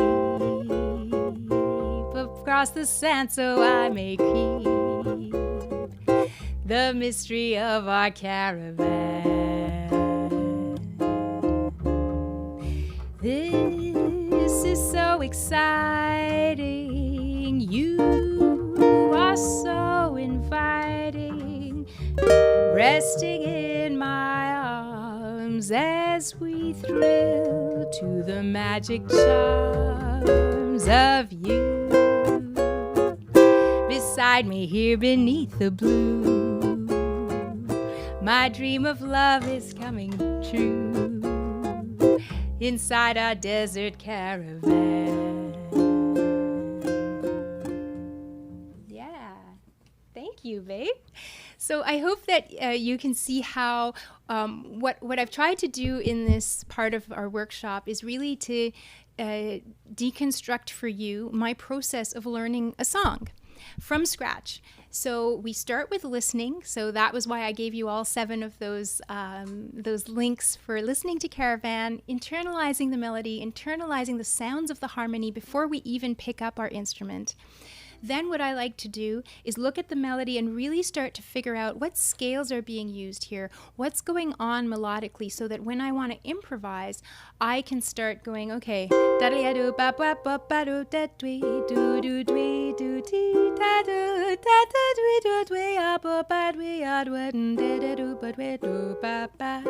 all those things. I'm just noodling around there on that scale, that Spanish Phrygian scale. So you sort of unpackage the melody, figure out what you can use from the melody and from the harmony if you want to improvise. And then it's a question of really just figuring out which chords work best for you. Hey, guys. And that is something of a personal choice. As we discussed, I don't like that C7 flat 9 for the reasons I explained, that it clashes with the melody. It's still a totally acceptable chord, and if you were playing it on a different instrument, it would sound great. And in fact, it will sound great at different parts of Caravan, just not for the very first chord of the song. So that's sort of in a nutshell, my process. When it comes time in the jam, we're going to do Caravan so that you guys have a chance to play it along with us. And at that point, I'll also talk with Adrian. We'll talk out in real time the kind of introduction that we're going to play. And you'll see how we kind of ad-lib a little bit, introductions and endings. And so by the time we finish with the jam, you will have really seen the Caravan approach from start to finish in terms of the arrangement. Okay, and so now I think, are there any urgent questions to deal with, Adrian? Otherwise, I think we've got Sarah and Craig almost ready for... There's no urgent questions right now. I'm just having a little bit of a problem with the NDI. So okay, hold on a second. all right. So in that case, that's perfect, because that gives me a little bit of time to explain more to you guys some approaches for improvisation here. So one thing that I didn't talk about yet, but which I like to do as a jazz singer, is wherever possible to improvise a little bit. And the idea for that is that you're going to take a solo and you're going to ad-lib some syllables on the melody. So that's called scatting in jazz. And what we do is we often, as singers, we will imitate the horn player. You think a little bit about horn players or saxophone players that you love and admire in the jazz world. They are so numerous. There's trumpet players like Miles Davis. There are saxophonists like Charlie Parker, Cannonball Adderley, Benny Carter, Lester Young, Coleman Hawkins. I'm straying towards some of the more the less out there saxophonists. There are also amazing experimental, and I love John Coltrane, don't get me wrong. He in the early part of his career definitely played some stuff that was very melodic, and then later on played some stuff that was a little more out there. And so if you're trying to develop your ear and experiment and learn to scat, I would recommend that you start with these more lyrical saxophonists. Listen to Lester Young and the way that he played behind Billie Holiday. And what you're going to hear is some of that beautiful interplay and very melodic call and responses. So if I were to improvise a little bit over the C7 scale, one thing that I didn't get a chance to talk about before, but which I do want to talk about now since we have a little bit of time, is, some people, when they're doing jazz, they will just improvise over the chords, and they're not really thinking about the melody enough. And if you just look at the chords for Caravan on the first 10 bars, you just have a C7. So what is a C7? It's this, and it's also, if I play it at the, I'm going to play it at the 5th fret here. So I'm at 5, 7, 6, 7. And how does that sound?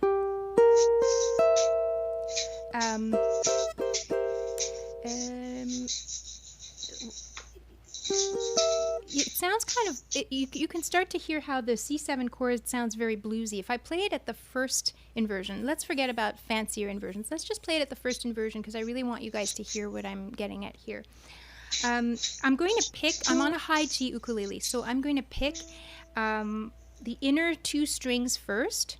So in terms of strings, I'm doing 2, 3, 1, 4. And the reason I'm picking that way is that you then get the arpeggio for this chord in order.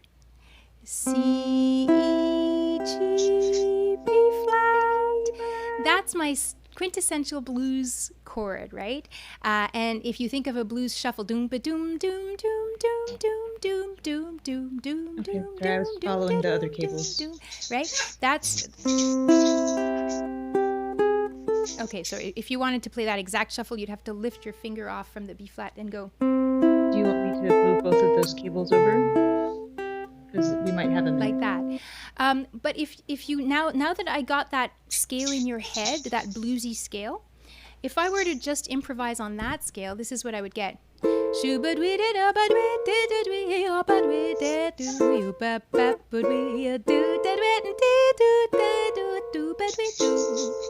Now that works totally fine if over a C7 chord. It works to scat and improvise those notes, and it would work if you were playing those notes on your ukulele as a solo. But if you were playing the song Caravan and you tried to play that type of sound, you would be missing out on that beautiful, dissonant, exotic, Spanish Phrygian, Middle Eastern sound that Caravan has, and it would kind of make it into any other kind of tune, like any other blues tune that uses those scales. So what I'm trying to get at here is it's not enough to look at just the chords on a chart. If you want to improvise on those chords, you've got to also know the melody, and you have to have internalized the melody and the notes in that scale in order to really anchor it properly. All right. So I just want to also talk. Is it possible to put the handout on the screen? Thanks, Adrian. All right. So I want to show you in your handout. We've got on page 11 and 12. What I've done here is I've left space for you guys to work out your own choices for some of these chord voicings. So earlier in the handout, I walked you through all sorts of options here on page 10 of this handout. And combined with, so you have your 3-note options for the F minor 6, F minor 7 chord. You also have the swing bridge options that I'm showing you here and some alternatives. And don't forget, you have this whole table of options for the C7 and C7 flat 9, C9, C13, C7 flat 13 options to play with as well. And so what I would recommend that you do is take this worksheet, and the reason I've put 2 rows of empty chord diagrams is that I wanted you guys to have the chance to really work out your own arrangements and figure out for yourselves which inversions you like. And so that's why I gave you 2 rows. So that's okay. Thanks, babe. I gave you the 2 rows because that gives you the chance to try one thing and then try something else and see what you like better, or maybe put the 2 favorite options that you have, and then each time you play the song, play it differently. Play it at a different tempo, maybe, and play it maybe one time with a salsa groove, one time with more of a bossa nova groove, something like that. Really try to reinvent the song each time you play it. One of the things that I find most fascinating is that when we take a song at a different tempo, it is really like a revelation. You discover different things about the song because you have to sing it very differently, even though the chords are exactly the same, and even though the rhythms might be exactly the same. The way that you sing them, the way that you phrase is going to be different. So let me show you what I mean. And Adrian, just wave at me if I need to stop, because whenever whenever you want me to stop, just tell me. Oh, I didn't know that. I was just explaining this stuff because I thought you were still trying to figure out how to bring them in. We're good. Okay, fantastic. Okay, well, in that case, we will show the tempo thing I was talking about a little bit later. Oh, I was waiting for you to give me the sign. Diane's waiting for me. I'm waiting for Diane. All right, it's time. No worries. For Craig and Sarah in. Yay! Awesome. Hi, Sarah. Hi. How are you? Folks in the live stream were mentioning that they were hearing a rattle, and that is, yes, Cameron. He is in front of me, totally jamming out on his rattle. Oh, that is so cute. That's wonderful. Yes, so that's fantastic.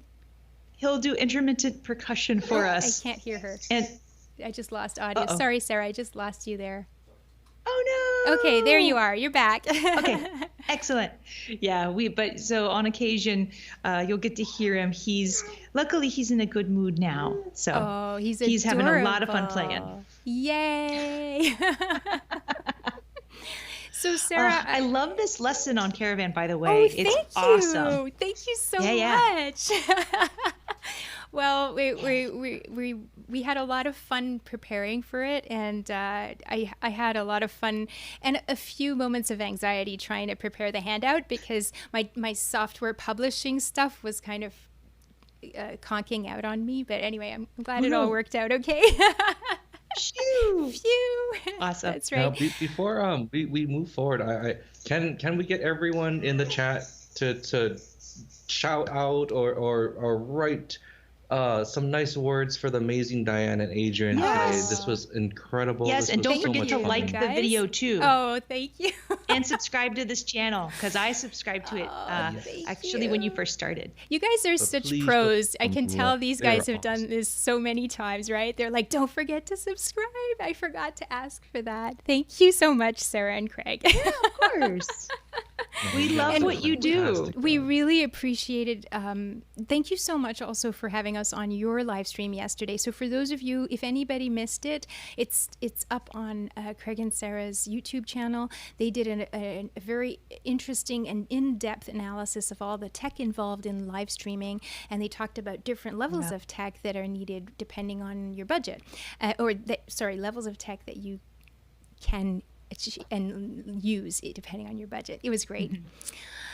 Adrian, are you going to you're mostly sitting there, or are you joining me? Because if you aren't, then maybe you can put me on the zoomy cam. So you don't look so lonely. So I don't look so lonely and weird. Oh, now I'm kind of like, I'm in stereo. The joys of live streaming. Adrian has been doing an awesome job. He had to do so much with the jumping around between the different cameras, but we wanted to have that hand cam so that people could see what we were talking about. That was nice. So anyway, okay. We wanted to, and we wanted to invite people in the audience also to ask your questions of Sarah and Craig. So Adrian's going to be pulling the questions out of the chat. Sarah, I wanted to ask both of you guys about your approaches to memorizing tunes, because that was another question that some of the people had. I have a Discord server for people interested in jazz uke, and one of the questions people asked in the Discord server was, how do you memorize a tune? What are your approaches for that? And I think everyone has a different approach. So what do you guys say? So the best way to do that is pick an easy song. No, so bad, Craig. So bad. So I'm a pattern person, so I tend to try to look for patterns, whether it's chordal patterns or just like where chordal patterns being like, oh, it's this shape followed by this shape, or even just looking at, oh, that's a 2-5-1. Oh, that's a, this, a 2-5-1 with a tritone substitution here or whatever. Like I try to find some pattern that makes sense to my brain. And so I will try to do that and kind of compartmentalize those different patterns. And then the other thing I also like to do is practice those patterns in different places on the instrument. So if something goes awry and I, mess up, I can at least jump back on at any point on my instrument in one of those patterns. Oh, I love that. That's such a good tip. That idea that, preparing, I'd like to unpack that a little bit, because the idea of preparing for something to go wrong is so important for a performer. You cannot assume. Like, I think you guys are so amazing. Maybe you don't make mistakes, but I definitely will sometimes hit like a fart note on the uke, or realize that, oh dear, I thought it was a D major and it's a D minor. Quickly shift it, And you hear, usually you will hear, if you've practiced the song enough, you will hear yourself making the mistake, and you try not to make a face, and you go, oh damn it, and then So what? Totally. Can you talk a bit more about this idea of practicing for mistakes? Like, Yes, Craig and I actually talk about this a lot, because I don't know if he and I have ever had a perfect performance. I've had. Oh, because he's so fancy. But so I always try to sort of be aware that mistakes can happen, and sometimes mistakes end up being a good thing. We talk about mistakes like they're always horrible, but sometimes you get really cool ideas that come out of them. So I try to think of mistakes as happy accidents. Well, one thing to add to that too is there are varying degrees of mistakes. Right. So part of the whole, the whole like I've never played a perfect gig thing is because there are some notes that don't like ring out as much as you want, or there is a chord change that happened, or that slide wasn't perfect. But that's what we mean by like you never or have, that solo wasn't exactly what I wanted. I mean the easiest example of that too, Adrian Guerrero and I got to see Jake perform in Eugene, Oregon while Adrian was visiting on tour. And we got to, hang out backstage after the show. And the first thing Jake says is like, oh my gosh, have you heard all the mistakes I did tonight? Oh, and we're like, yeah, maybe. Yeah, so many mistakes, Jake. But it shows, so you can only, part of practice, part of preparing is just to decrease that or increase the ratio, right, of the consistency. That's the main thing. And trying your best to just have things so ingrained in you, just as again riding a bike, that when you do like hit a speed bump or you do hit a rock on the road, you just know how to react, you know how to keep going forward in order to stay, because that's key, is moving forward. Don't stop. And absolutely. I think it's so the biggest important. thing that we don't stop, and recommend, don't show that you made a mistake, right? Yes. Yeah. Yes. And we always recommend, when you practice, start at different parts of the song. Don't always start from the beginning. That's usually the number one mistake, because then the beginning is really, really strong, but then the rest of the song might be bobbled because you don't practice that part enough compared to the start. Yeah. So, we say sometimes start with the ending, start with the chorus, start with the verse. I try to mix it up on the fly so you can kind of group all these different progressions in its own little compact box. Yeah, and also sometimes for certain standards, I also will say just practice 8 bars, practice 4 bars, because because of the pattern in that area, it'll be easy for you to hop back in, because you'll go, oh yeah, that's this part. And just working on those transitions, even to that smaller amount, I find to be super helpful. And again, as I mentioned earlier, being in different positions, doing those is also important, so that if you mess up while you're up here, you know how to get back to where you were. Yes.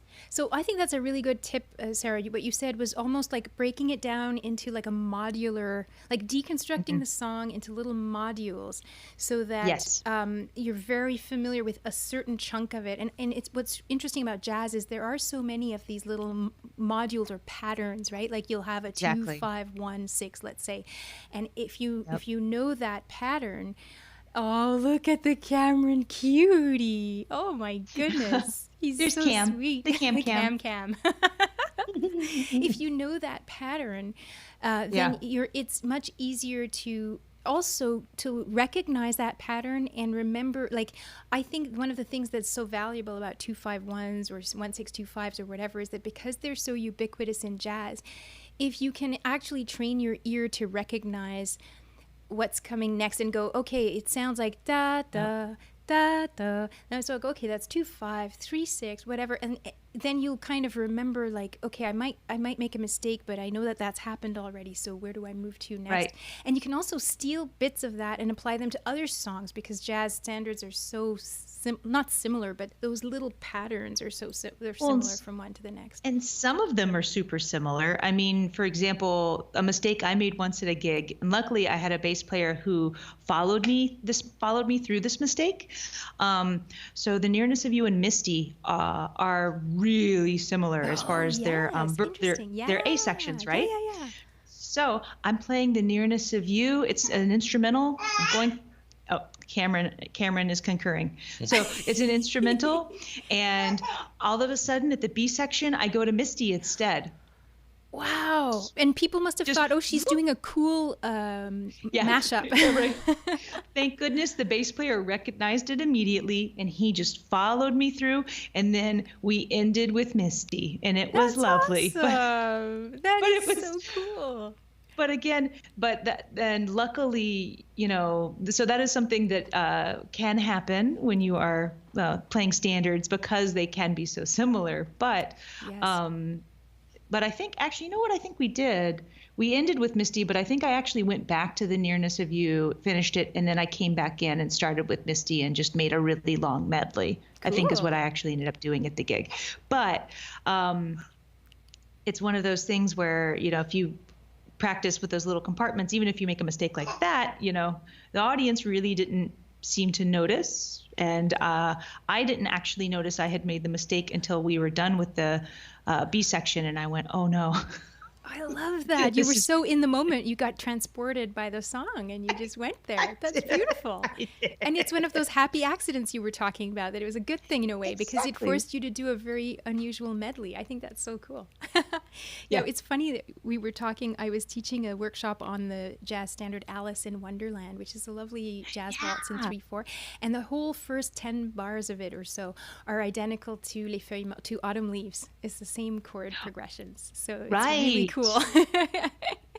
But it sounds so different, because the melody sounds major, whereas Autumn Leaves, it sounds minor, so your ear just doesn't quite, and you're in a different key, right? So your ear goes, what? But then you sort of look at the chords and go, wait a minute, they are the same. It's pretty cool. And that's the other thing too for memorizing, is sometimes I'll look at a piece and go, oh, okay, so this song, okay, I can memorize this because the A section is rhythm changes, but the B section is, on Green Dolphin Street or whatever it is. Like, I can also look at songs because there's so many similarities, and you can kind of do associations to help you memorize a piece more quickly.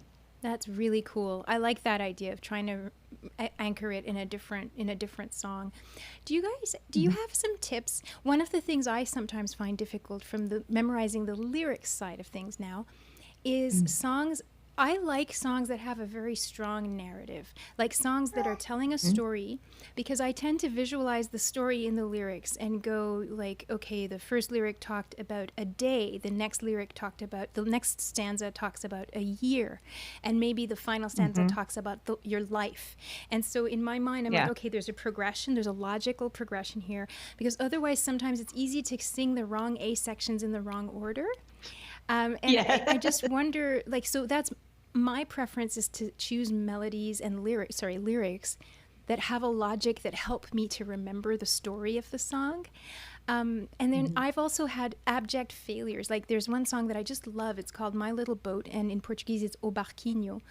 But I sing that song, but I always have to cheat and have the lyrics nearby, because it's a bit like a Dadaist sort of surreal paysage kind of. It's talking about floating on a boat in the water, but there's no logic, there's no time, there's no beginning and end to the story. It's like a painting. And I tried to memorize it. I even sketched out what was being said in the lyrics. Dia de luz, okay, it's a sunny day. Festa de sol, okay, it's a feast of sun. And I was sketching some, and I couldn't get past I just cannot memorize that song. Do you have some songs that are like that for you, that are like Achilles' heels, and how do you surmount that? I'm trying to think. For some reason, words tend to stick in my brain really well. I tend to remember lyrics fairly well. Sometimes I'm trying to think if there was a song I had you know what song I used to sometimes mess up the lyrics on is When Sunny Gets Blue. Ah. because there's so many lyrics. There's a lot of words in that song. But I adore that song. But that's one that I used to just get things mixed up. But trying to think, because whenever I'm working on lyrics, I usually will record myself playing the uke like a backing track. And then if I'm running errands or just around the house, I'll play it constantly in my ear, especially if I have a gig. And I will just sing it constantly, what a good idea. whether I'm running. Yeah, And I like then you're getting your own arrangement. Sorry, go ahead. Right. Yeah. Well, no, when I like recording myself, so I get used to hearing specific notes from my instrument in my head. And as well as my own arrangement. Yes. And just going through it so that I know what to expect when I go to put the two together. Because a lot of times, if it's a particularly difficult tune, I will work on the uke separately from the singing for a while first. Yes. And then start to put them together. Or you can just play instrumentals. Yes, or you can play instrumentals. Then you don't have to worry about lyrics. That's right. But I find that's something that Craig and I talk about when we teach folks, because people say they have trouble singing and playing at the same time, and it's hard. Yeah. Folks assume it's easy, and it really actually isn't. Oh, no, it's and not. So one of the biggest tips is working on them separately and then bringing them together, because you will have a much higher rate of success than trying to do everything all at once. Yes, but yeah, I can't think of another song that I have that issue with. I bet you I'll think of it once we're off air, though. Oh, that's okay. I'm actually going to ask. You know how that. Oh yeah, no, I know how it is. Like, you always remember tons of examples when after the fact. Adrian, I was just going to ask if there are some questions in the chat that people have. If you have any questions for Sarah and Craig about how to memorize an arrangement or learn things from scratch or performing, please type them in the chat, and we'll be happy to pop them on the screen for Craig and Sarah. The other thing I was going to ask you guys about is, you guys sing such beautiful harmonies together. Oh, thanks. How do you approach your arrangements to, like, when do you decide to bring in the harmonies? Like during the arranging process? Yeah. Honestly, a lot of times it kind of ends up happening in the beginning, in that, well, it really depends. If it's something that we're writing, that'll sometimes happen fairly early in the process, because I'll hear him sing, singing whatever part it is, and then usually it inspires me, and so I'll tend to, sit and hum next to him, trying to figure out stuff. And if he's already given me the chords, usually I'm kind of basing whatever it is off of whatever chords, or basing my harmony off of the chords sometimes. A lot of times too, we're actually thinking of 4 parts. We're thinking of the 2 vocal lines and then what the 2 instruments are doing. Yeah. Yes. And that really does play a big part in our arranging and how to give ourselves space for those 4 distinct kind of voices. Right. Yeah. So, I mean, it's sort of integral during the whole process, really, for us thinking of the harmonies. We normally don't start separate and come together. It usually is all at once. Oh, interesting. Because it's all very intertwined. Kind of, yeah. Well, there are segments. There are some times where we start. One person will come out with a progression or with an idea, or the basic idea. Yeah, but then we realized we couldn't start from scratch. Yeah. At the same time, because there's just too many things. Right, but still, like, for example, there was a song that I was writing, and all I came to Craig with was this.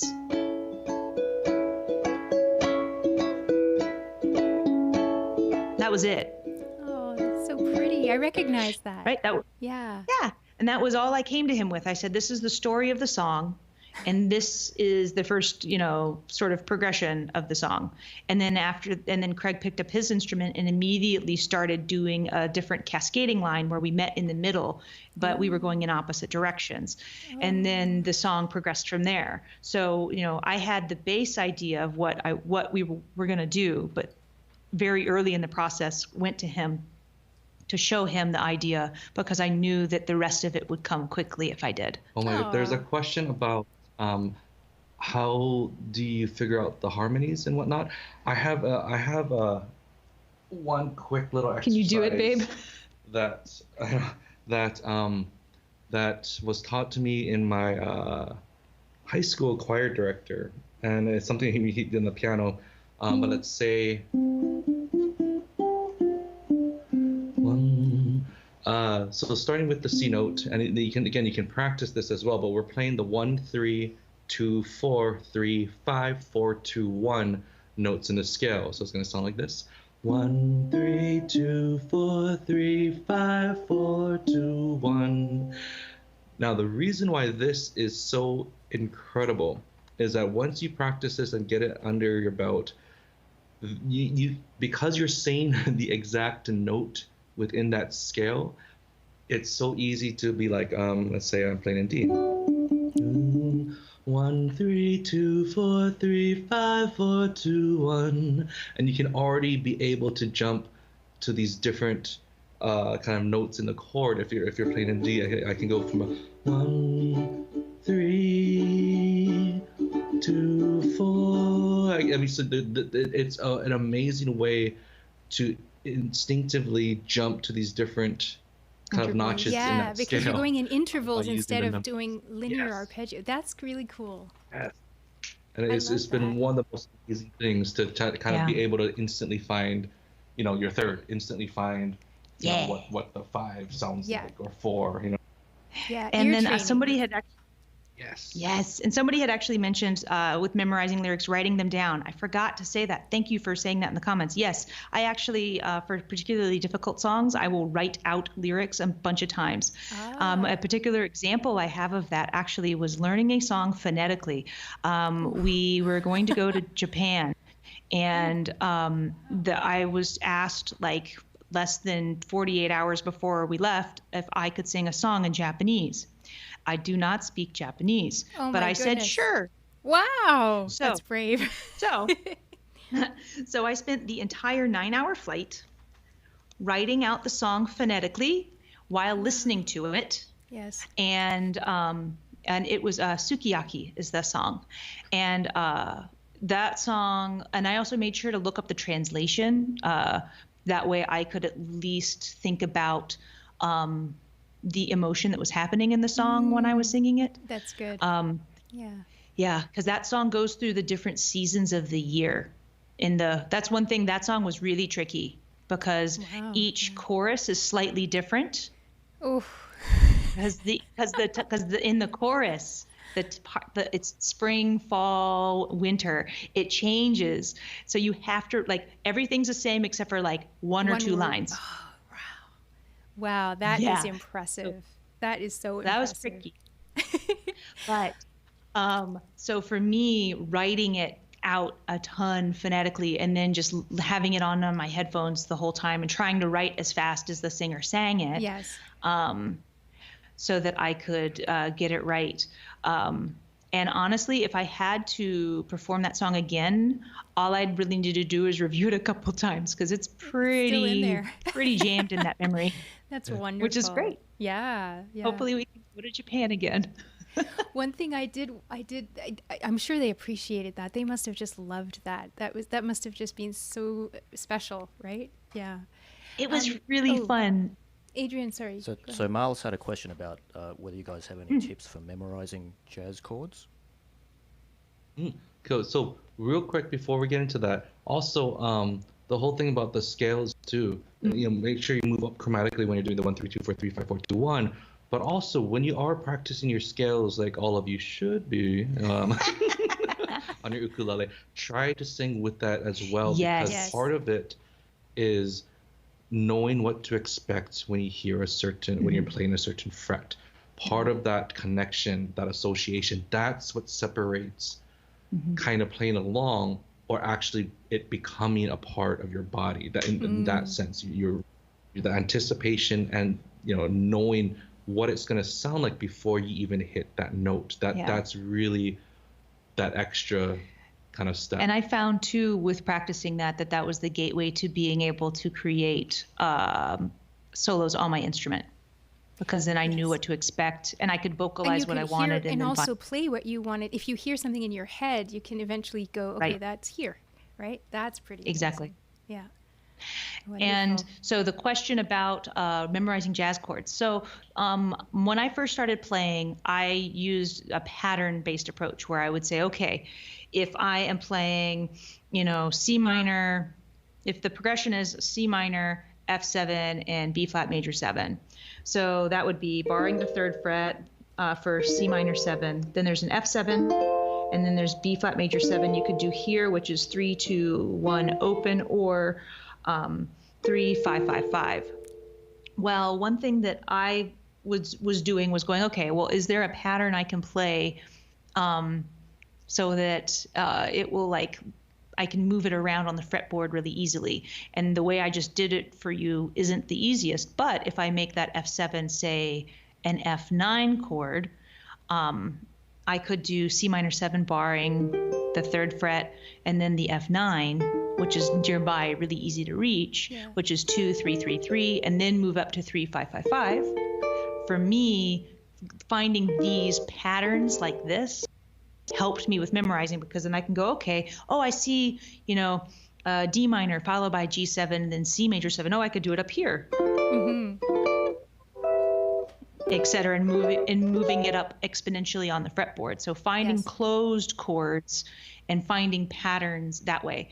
There's a really great book that I found very early on. It's a digital book by Glenn Rose, and I think it's called Jazzy Ukulele, and he goes through a whole series of patterns. Yes. It's a he great doesn't even starter, name all the chords. He just says, this is pattern 1, and he doesn't tell you what they are. But yes, that was very useful too. When I was starting, that was great. Yeah, because it's like, here's your major pattern, here's your minor pattern. That's right. And it's a great starting point, and it's good for just getting things under your fingers. Eventually, you are going to want to be able, you're going to want to know the names of the notes, at least the number, like where's the 1, where's the 3, where's the 5, etc.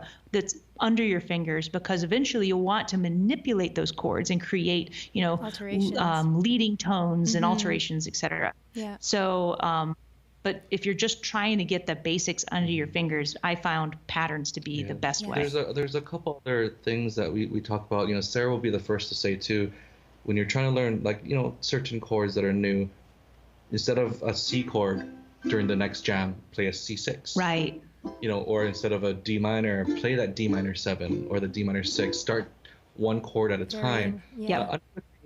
And another thing too is that try to find exercises where you can do multiple things at one time, because again, we don't have all the time in the world. Well, past 5 months, kind of, but now it's like we don't. It's kind of get back to normal. We have everything else going on, so. Things like, oh my gosh, I've been working on an arrangement for Puff the Magic Dragon for the artist work students. I haven't had time to finish it yet, but using like a walk-up, we'll use some of our minor 7th, major 6 shapes.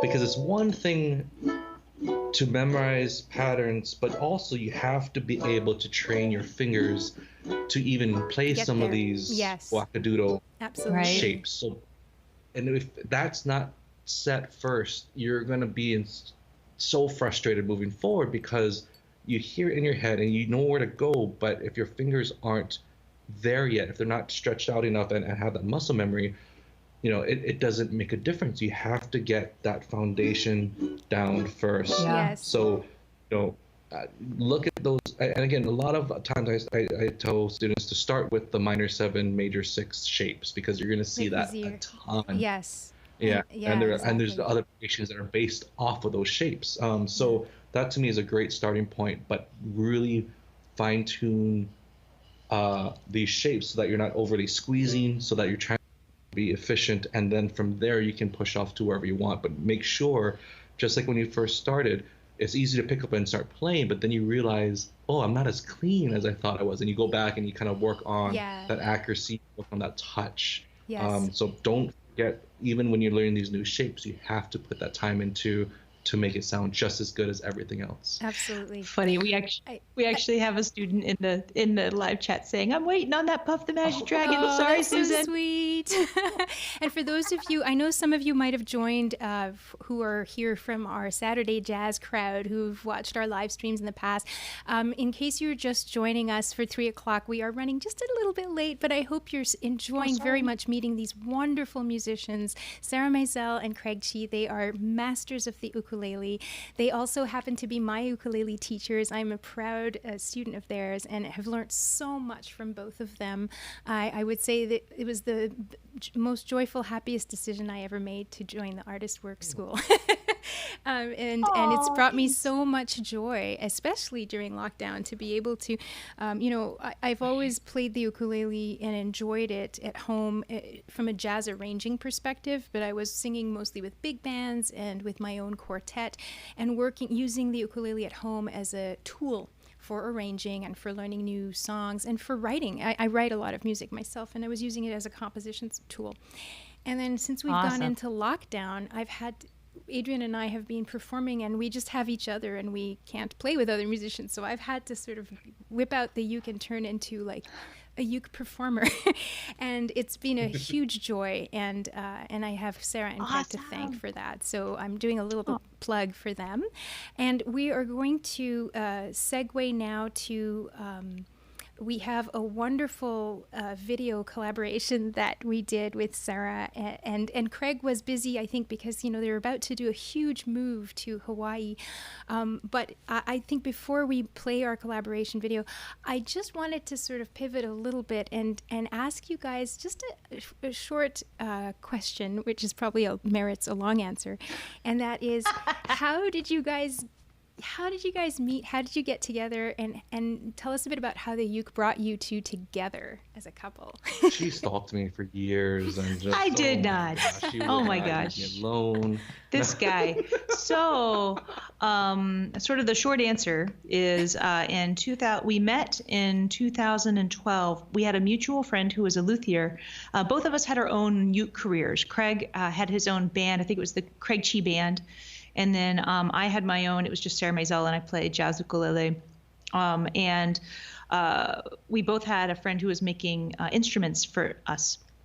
And I was looking for, at the time, I was doing a lot of work with low G, and I was looking for a low G string that wasn't metal, that wasn't super floppy. And so Craig helped me find my G string, as it were. So our friend Mike got us in touch because Mike said, "Oh yeah, I know a player who I think you should know.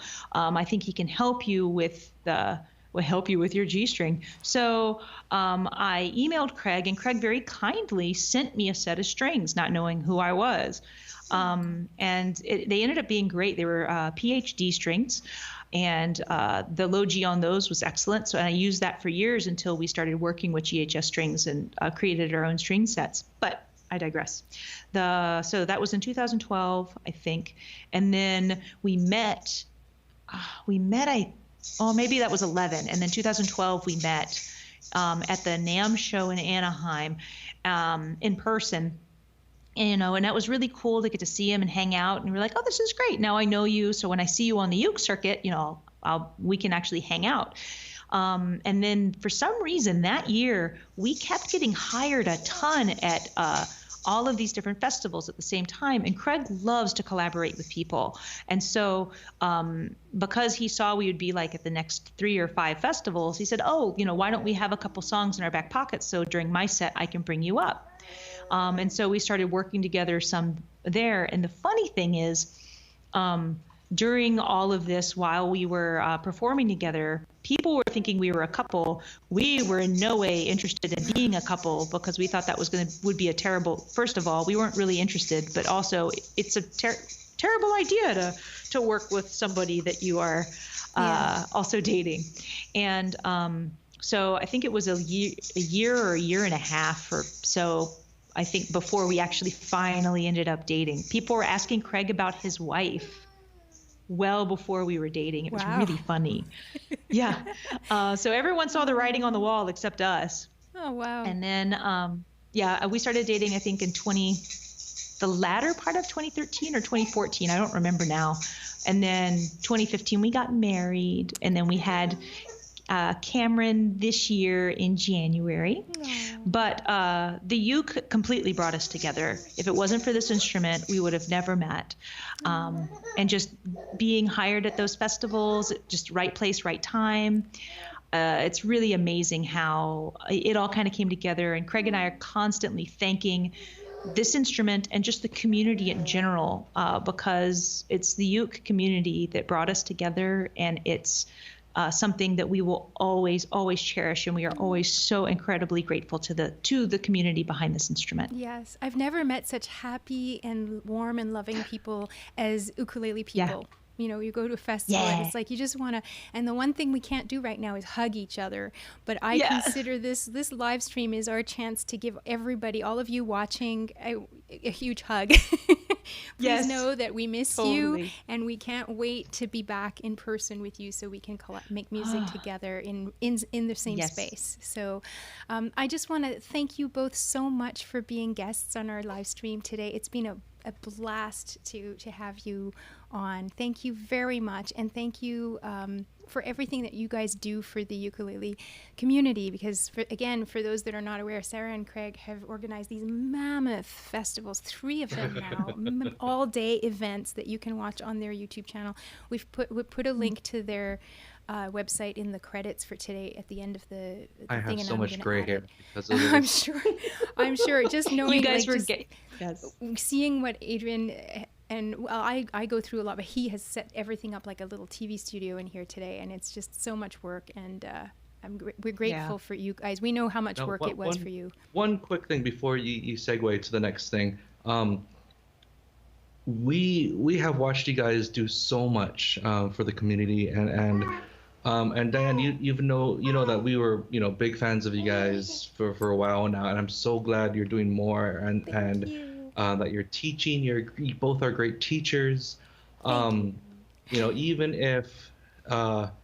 if Adrian isn't a canon guy anymore, we can still be friends. But it's hard. He's it's a a little Sony harder. boy. And nothing's overheating here. Hey, except me. We'll talk when it's winter. You're gonna be wishing you had a Canon R5.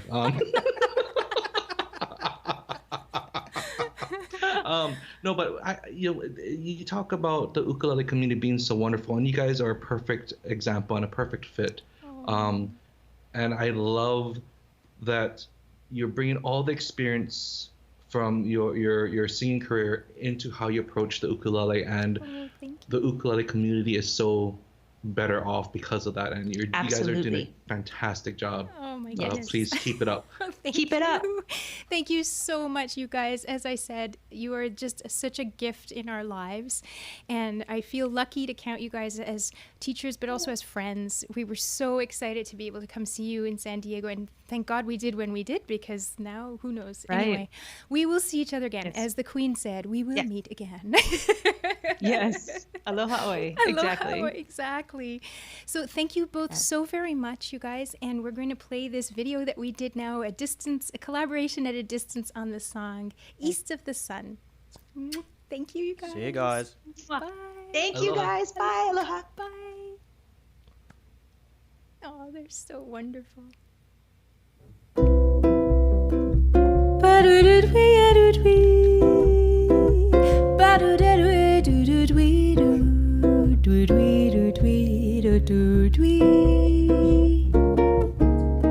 East of the sun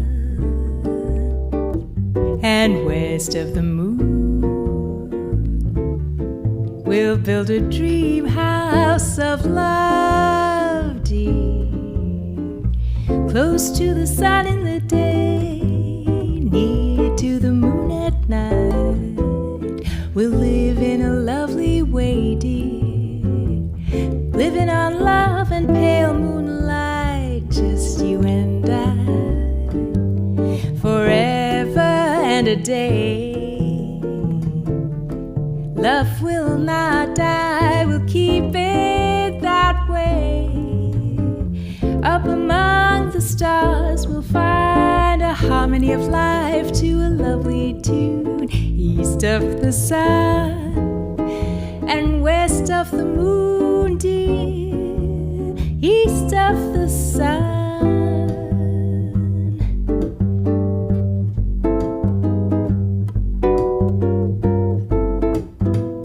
East of the sun and west of the moon, we'll build a dream house of love, dear, near to the sun in a day, near to that moon at night. We'll live a lovely way, dear, living our love in the pale moonlight, just you and I, forever and a day. Love will not die, we'll keep it that way. Up among the stars we'll find a harmony, a life to a lovely tune. Oh, east of the sun, west of the moon, dear, east of the sun and west of the moon.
Build a dream house of love, dear, close to the sun in the day, near to the moon at night.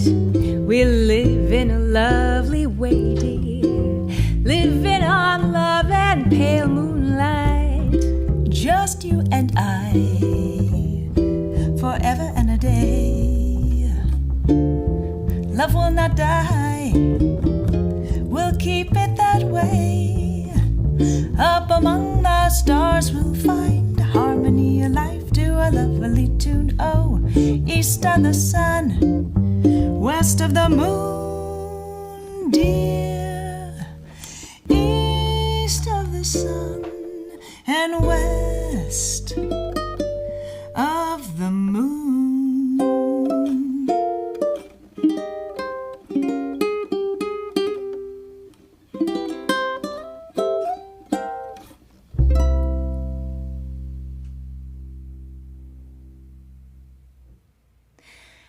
Oh, well, that was so much fun to do. Thank you so much, Sarah and Craig, for being our guests today on this live stream workshop. And for those of you who have joined from our Saturday Jazz crowd, you'll know that we often feature a collaboration with our friends who are musicians. So that was our collaboration video with Sarah Maisel, and we were just delighted to be able to do that at a distance. During the pandemic, we have to work differently to collaborate together as we can, right? So we're going to segue now into our jazz jam and our sing-along. And I guess before we do that, I just wanted to point out that, Sarah was giving some great tips about how you can, how we were talking about how to memorize jazz chords. And if you're interested in more about that, I actually have a lesson on the Ukulele for Jazz Singers website. There's a bunch of lessons there. They're free. They're short to do.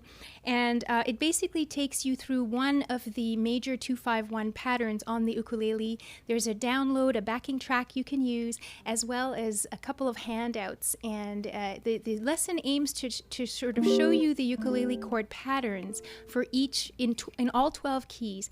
And then eventually you want to wean yourself off of looking at chord diagrams and learn to just look at the name of the chord and find it on the ukulele. And practicing your 2-5-1s every day is an excellent way of getting there so that you can pick up a jazz chart in any key and start playing the tunes. So without further ado, we are going to get playing and singing. And what we're going to do is Adrian and I are going to play together, but we're going to do this concert a little bit differently because we're also going to explain to you our reasoning and our thinking as we play the intro of each of the songs, particularly for Caravan, because that's the song that we've been workshopping here. So those of you who want to play along with us, you can turn to, I think it's page 13 in your handout, and Caravan is there. Right, but what key are we doing it in? We're going to do it in this. Oh, I see what you mean. I've got this chart. In your key, no. No, that's fine. That's okay. No problem. If people are going to sing along, then we have to do it exactly. in the Yep. other Okay. key. No So problem. can I steal your charts to this a cheat sheet? I have to go back to the handout then, because. So just to explain what we're doing right now, I am finding the chart for Caravan in the other key, in the key of C. Because we no, I need the handout from today's lesson, the live stream. There we go. No, I'll just Caravan. The standard key is the key of F minor. Sorry, not the key of C, F minor. And I actually sing it in G minor because I find it a bit low in this key for myself. However, I wanted to teach it today in the standard key because when you guys are listening to all those recordings that I listed for you at the front of the handout, they're all going to be in the standard key of F minor. So I want you to learn the standard chords in the standard key so that you can lift and listen to what you like and pick it and put it in your own arrangement. And then eventually you might want to transpose it to your own key eventually, but first you want to learn it in the standard key. So we're going to do Caravan in the key of F minor, not G minor, which is my normal key. And I'm going to hide, I have a chart in my key here. I'm going to hide it from myself so I don't actually look at the wrong thing. For an intro, Adrian and I are probably just going to play a vamp. We're going to play a vamp, C7 vamp. And a vamp simply means we're playing the same chord over and over again. And we might do a little bit of that chromatic motion that we talked about as well. All right. 1, 2, 1, 2, 3, 4.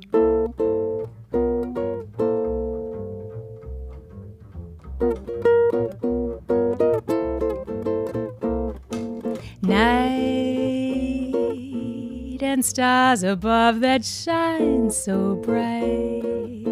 The mystery of the fading light that shine upon our caravan. Sleep upon my shoulder as we creep across the sand so I may keep the memory of our caravan. This is so exciting. You are so inviting, resting in my arms as we thrill to the magic charms of you beside me here beneath the blue.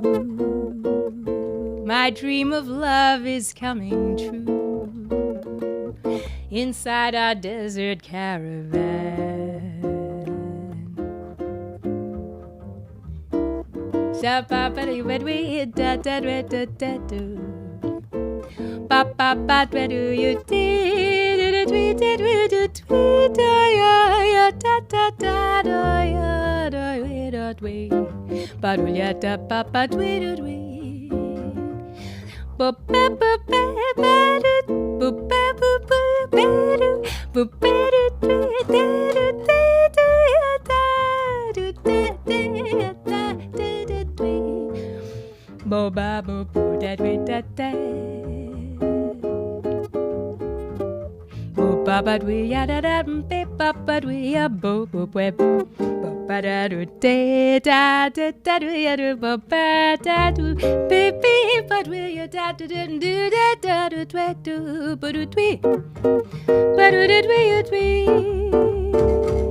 Night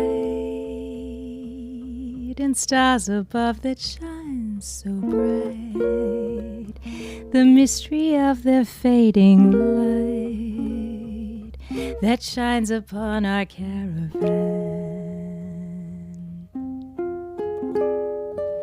Sleep upon my shoulder as we creep across the sand so I may keep the mystery of this caravan.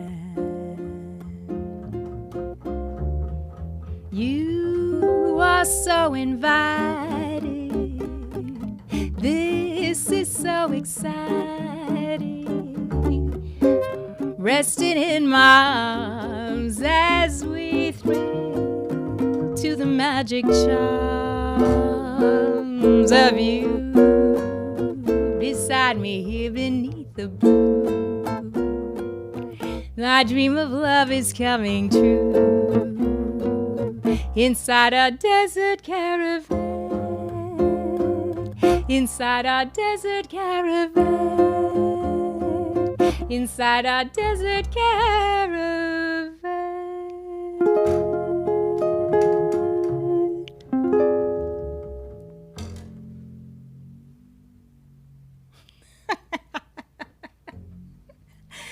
Ah, the slide. So I hope you guys saw that we were trying to play with the dynamics there in that last chorus. We didn't really talk about it ahead of time, but I heard Adrian getting really, really soft. And so I followed him and I decided to play both more sparsely in my comping, and I also sang more softly and more intimately, trying to sort of just change the mood and be a little bit more sultry and kind of mysterious in the tone of that. And similarly for the ending, we hadn't really talked about the ending, but he gave me a look and I gave him a look, and we knew that we were going to continue to tag that vamp.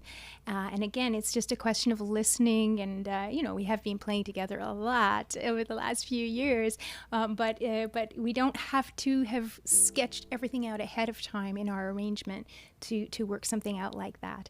Do let us know if, I know we adjusted the bass earlier for the demo, for the teaching. Let us know if the balance is still good. So it might have thrown the balance of our instruments and the voice out of whack. So if you hear anything funny, let us know. But otherwise, I hope you enjoyed singing along with us for Caravan and playing along with us too. So now we are going to play Route 66, a key of C. Okay. So the reason Adrian's asking what key is that this is a blues, Route 66 by Bobby Troup, made famous by Nat King Cole. And it can be done in any key, of course, like any other tune, but it's always good to agree ahead of time on the key that you're going to do things in. I chose this song for those of you who wonder how I chose the songs for today. I did a little survey. You'll see in your handout, at the end of the handout, there's a link to a Discord server that I've started for people interested in jazz ukulele, and we have some members already in Discord who some of them have taken what. So the reason why people can't hear the bass is the phantom is not on. I had one job. I had one job, and that was to turn the phantom on. Damn it. I'm sorry. That's all right. Well, hopefully you heard a little bit of bass through his vocal Through mic. the microphone. Well, I'm glad we asked. Thanks for letting us know, folks. Okay, it's all right. Keep going. One person wrote bass is good for me, so that's good. That means that you were playing, because you were really digging in there, so hopefully his vocal mic was picking it up. My apologies. And there I was cranking him up before, so I'm going to put you back to where you were, because God knows how much I've cranked you up now. The joys of live streaming, everyone. All right, so Probably we're going tons of bass there's now. probably a ton of bass now, so do let us know. Okay, so what, Okay, we're going to do Route 66 now. And this, I was just saying that the people in Discord voted for which songs they wanted us to do for this jazz jam. And these are all based on some of the songs I've been workshopping in a jazz repertoire series that I've been teaching online on Zoom. And so for those of you who took my workshop, you probably have the fancier chords for this. Feel free to dig out those handouts and play along with us for this. This is a song that Bobby Troop wrote as they were traveling around the country, and talks about a lot of places that don't, where the road for Route 66 doesn't actually go through there anymore. So it's kind of a nostalgic drive across the U.S. What do you want to do up front? Just ahead. Straight in? Yeah, no, just ahead. Okay, 1, 2, 1, 2, 3, 4.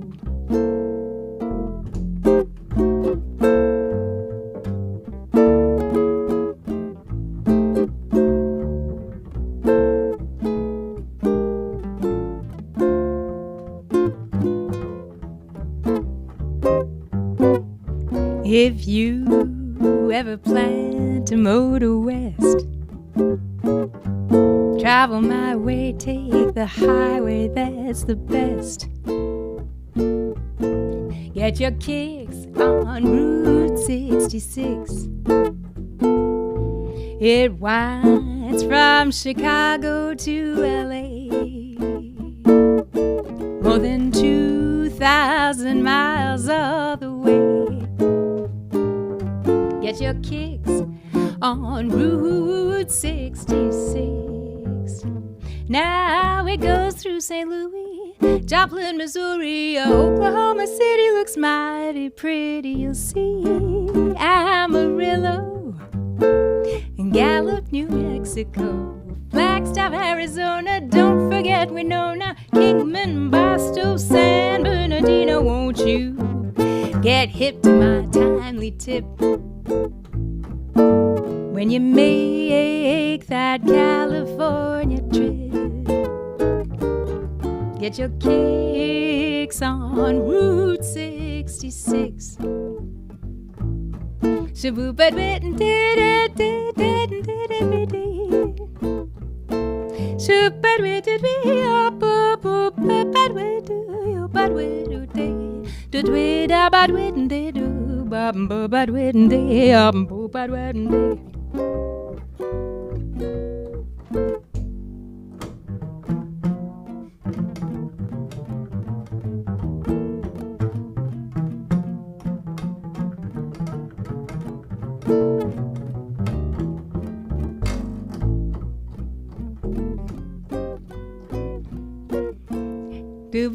do do did did witten do did did did did we did did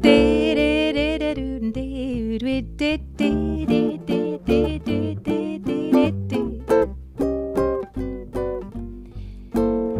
if you ever plan to motor west, travel my way, take the highway, that's the best.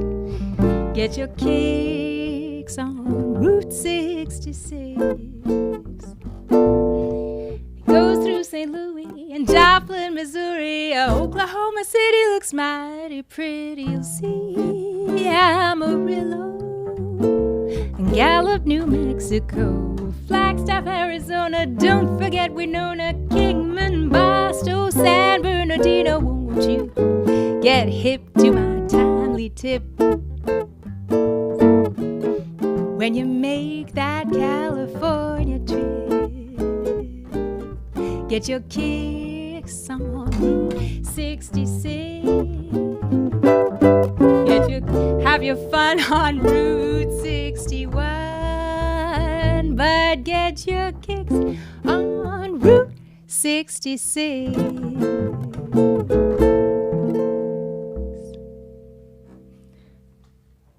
I forgot we were going to do that little tag. That's what happens. That's what we do. We make it funny. up. Oh my goodness. So hopefully you guys can hear the bass now. My apologies. That was my fault. I forgot to turn the phantom power on our board.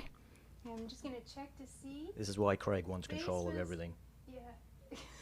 Oh. That's what he said. Meow. Ha ha ha ha ha.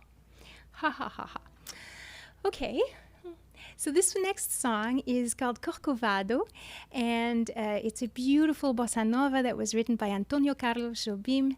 It describes the view from his apartment in Rio de Janeiro, looking out onto the statue of the famous quintessential Corcovado statue of Christ the Redeemer with arms outstretched.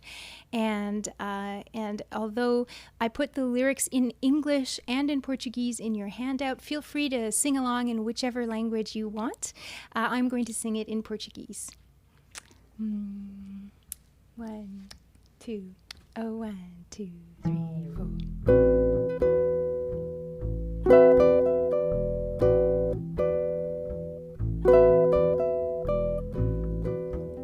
Cantinho, violão, esse amor, uma canção pra fazer feliz já que se ama.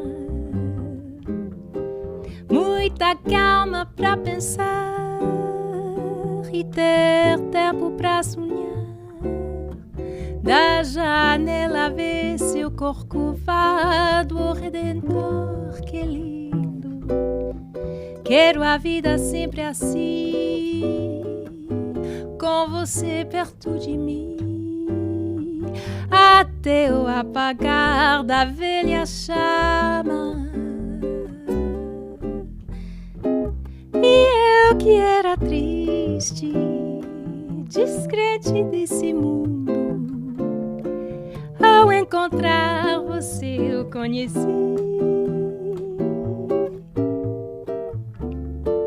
Oh, que felicidade, meu amor.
Cantinho, violão, esse amor, uma canção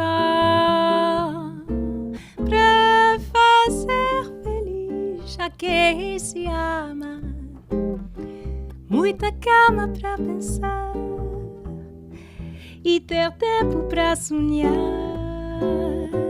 Da janela ver seu Corcovado, o Redentor, que lindo.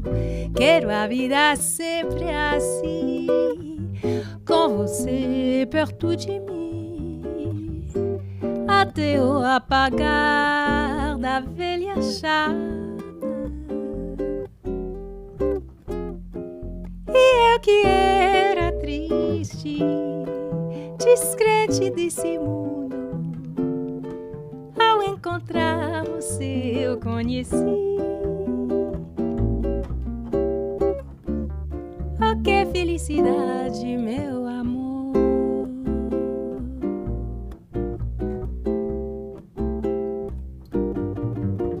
Um cantinho, um violão, esse amor, uma canção que eu canto pra você.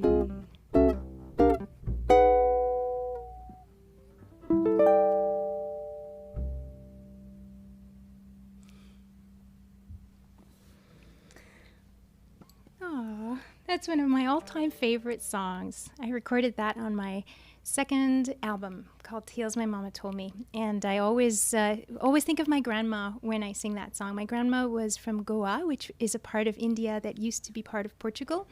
And her mother tongue was Portuguese, and she just loved listening to all things Brazilian music, Brazilian. She even watched Brazilian soccer on TV just because she wanted to hear the commentary in Portuguese, because she was missing hearing Portuguese spoken.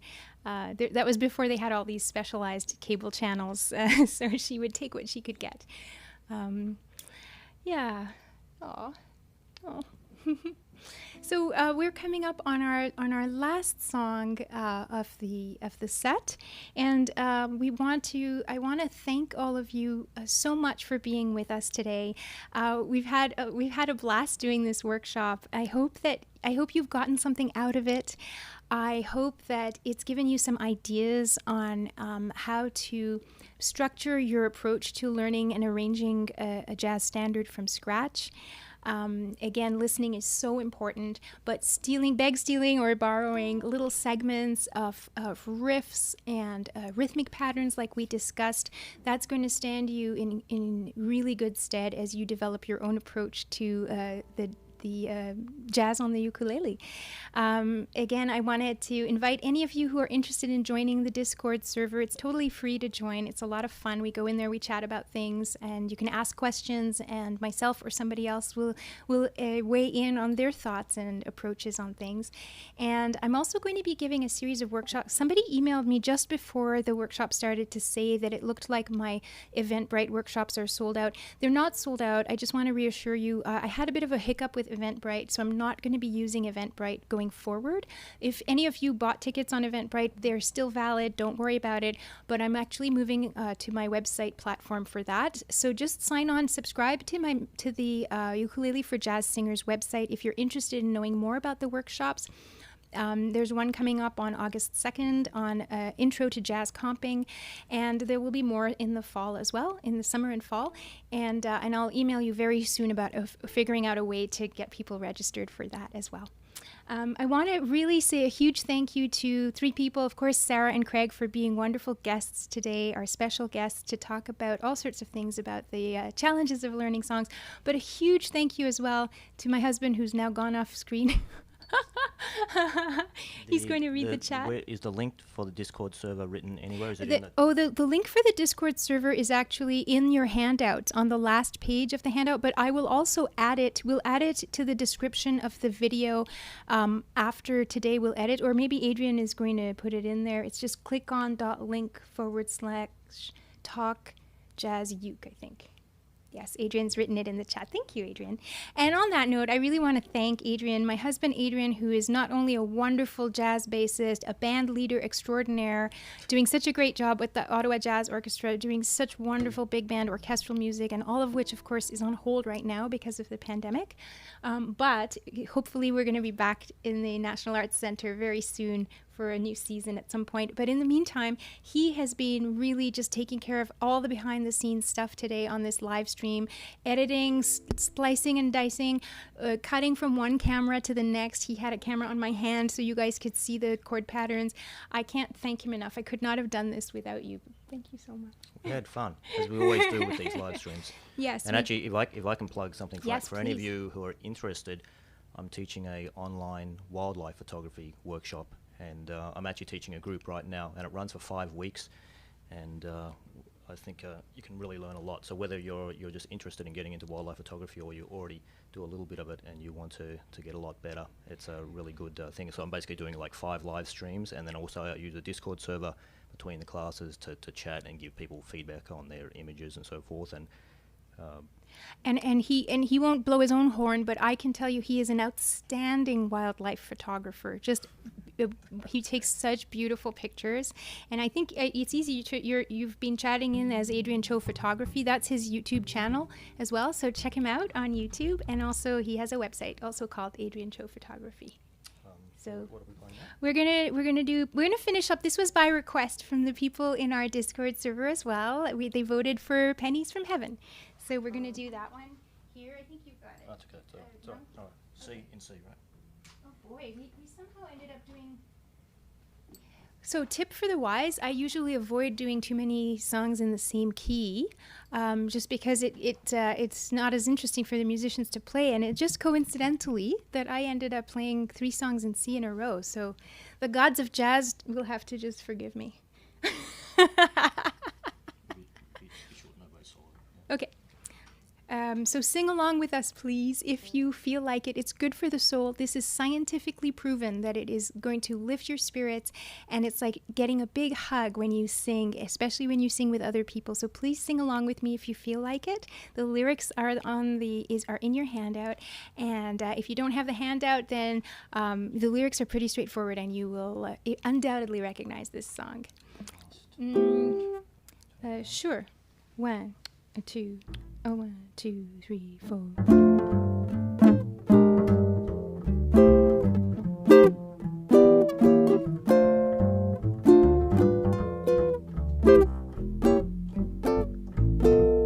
Every time it rains pennies from heaven. Don't you know each cloud contains pennies from heaven? You'll find your fortune falling all over town. Be sure that your umbrella is upside down. Trade them for a package of sunshine and flowers. If you want the things you love, you must have showers. So when you hear it thunder, don't run under a tree. There'll be pennies from heaven for you and me. Every time it rains pennies from heaven. Don't you know each cloud contains pennies from heaven? You'll find your fortune falling all over town. Just be sure that your umbrella is upside down. Trade them for a package of sunshine and flowers. If you want the things you love, you must have showers. So when you hear it thunder, don't run under a tree. There'll be pennies from heaven for you and me. There'll be pennies from heaven for you and me.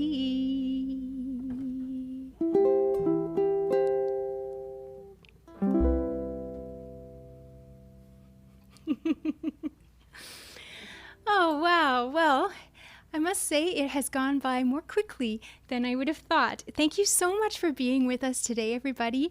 I hope I'm just got my little phone here checking out. Aw. Thank you very much, everybody. I'm sorry we haven't been able to answer. I haven't been able to answer everybody in the chat because I've been teaching, but I know Adrian's been interacting, and just wanted to say once again, have a wonderful rest of your Sunday, and whether it's morning, evening, or night, thank you for joining us. Thank you for making time in your lives to join us for this wonderful opportunity to connect. We really feel the love from you, from the chat, and we so appreciate you being here today. If you enjoyed this workshop, please give it a thumbs up. We really appreciate that. It helps other people to find it more on YouTube. And I hope you'll subscribe, because I will be posting more short videos that go with the lessons on ukuleleforjazzsingers.com website as well. So I hope that you'll start taking part in this jazz community, because I think there's so much that we can enjoy together. So thank you, everybody, and we're going to sign off now and just play some credits that we prepared to acknowledge everybody. Thank you very much. Take care, everybody.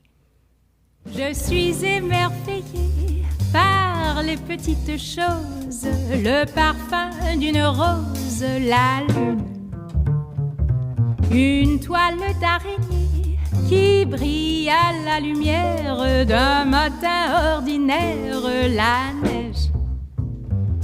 À quoi ça sert d'attendre que l'amour fasse mon bonheur?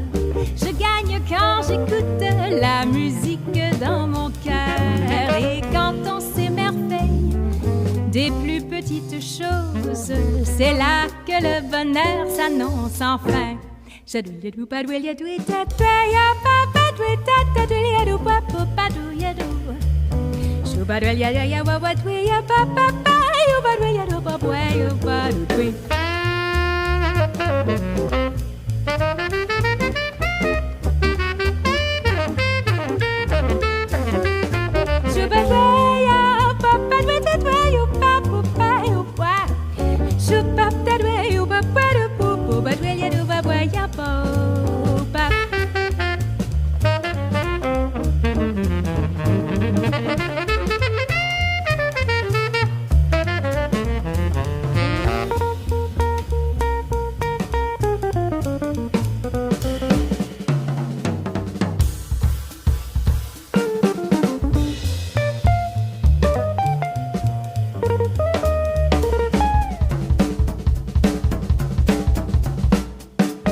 Le parfum d'une rose, la lune, une toile d'araignée qui brille à la lumière d'un matin ordinaire, la neige. À quoi ça sert d'attendre que l'amour fasse mon bonheur? Je gagne quand j'écoute la musique dans mon cœur. Et quand on s'émerveille des plus petites choses, c'est une petite chose qui peut changer la vie.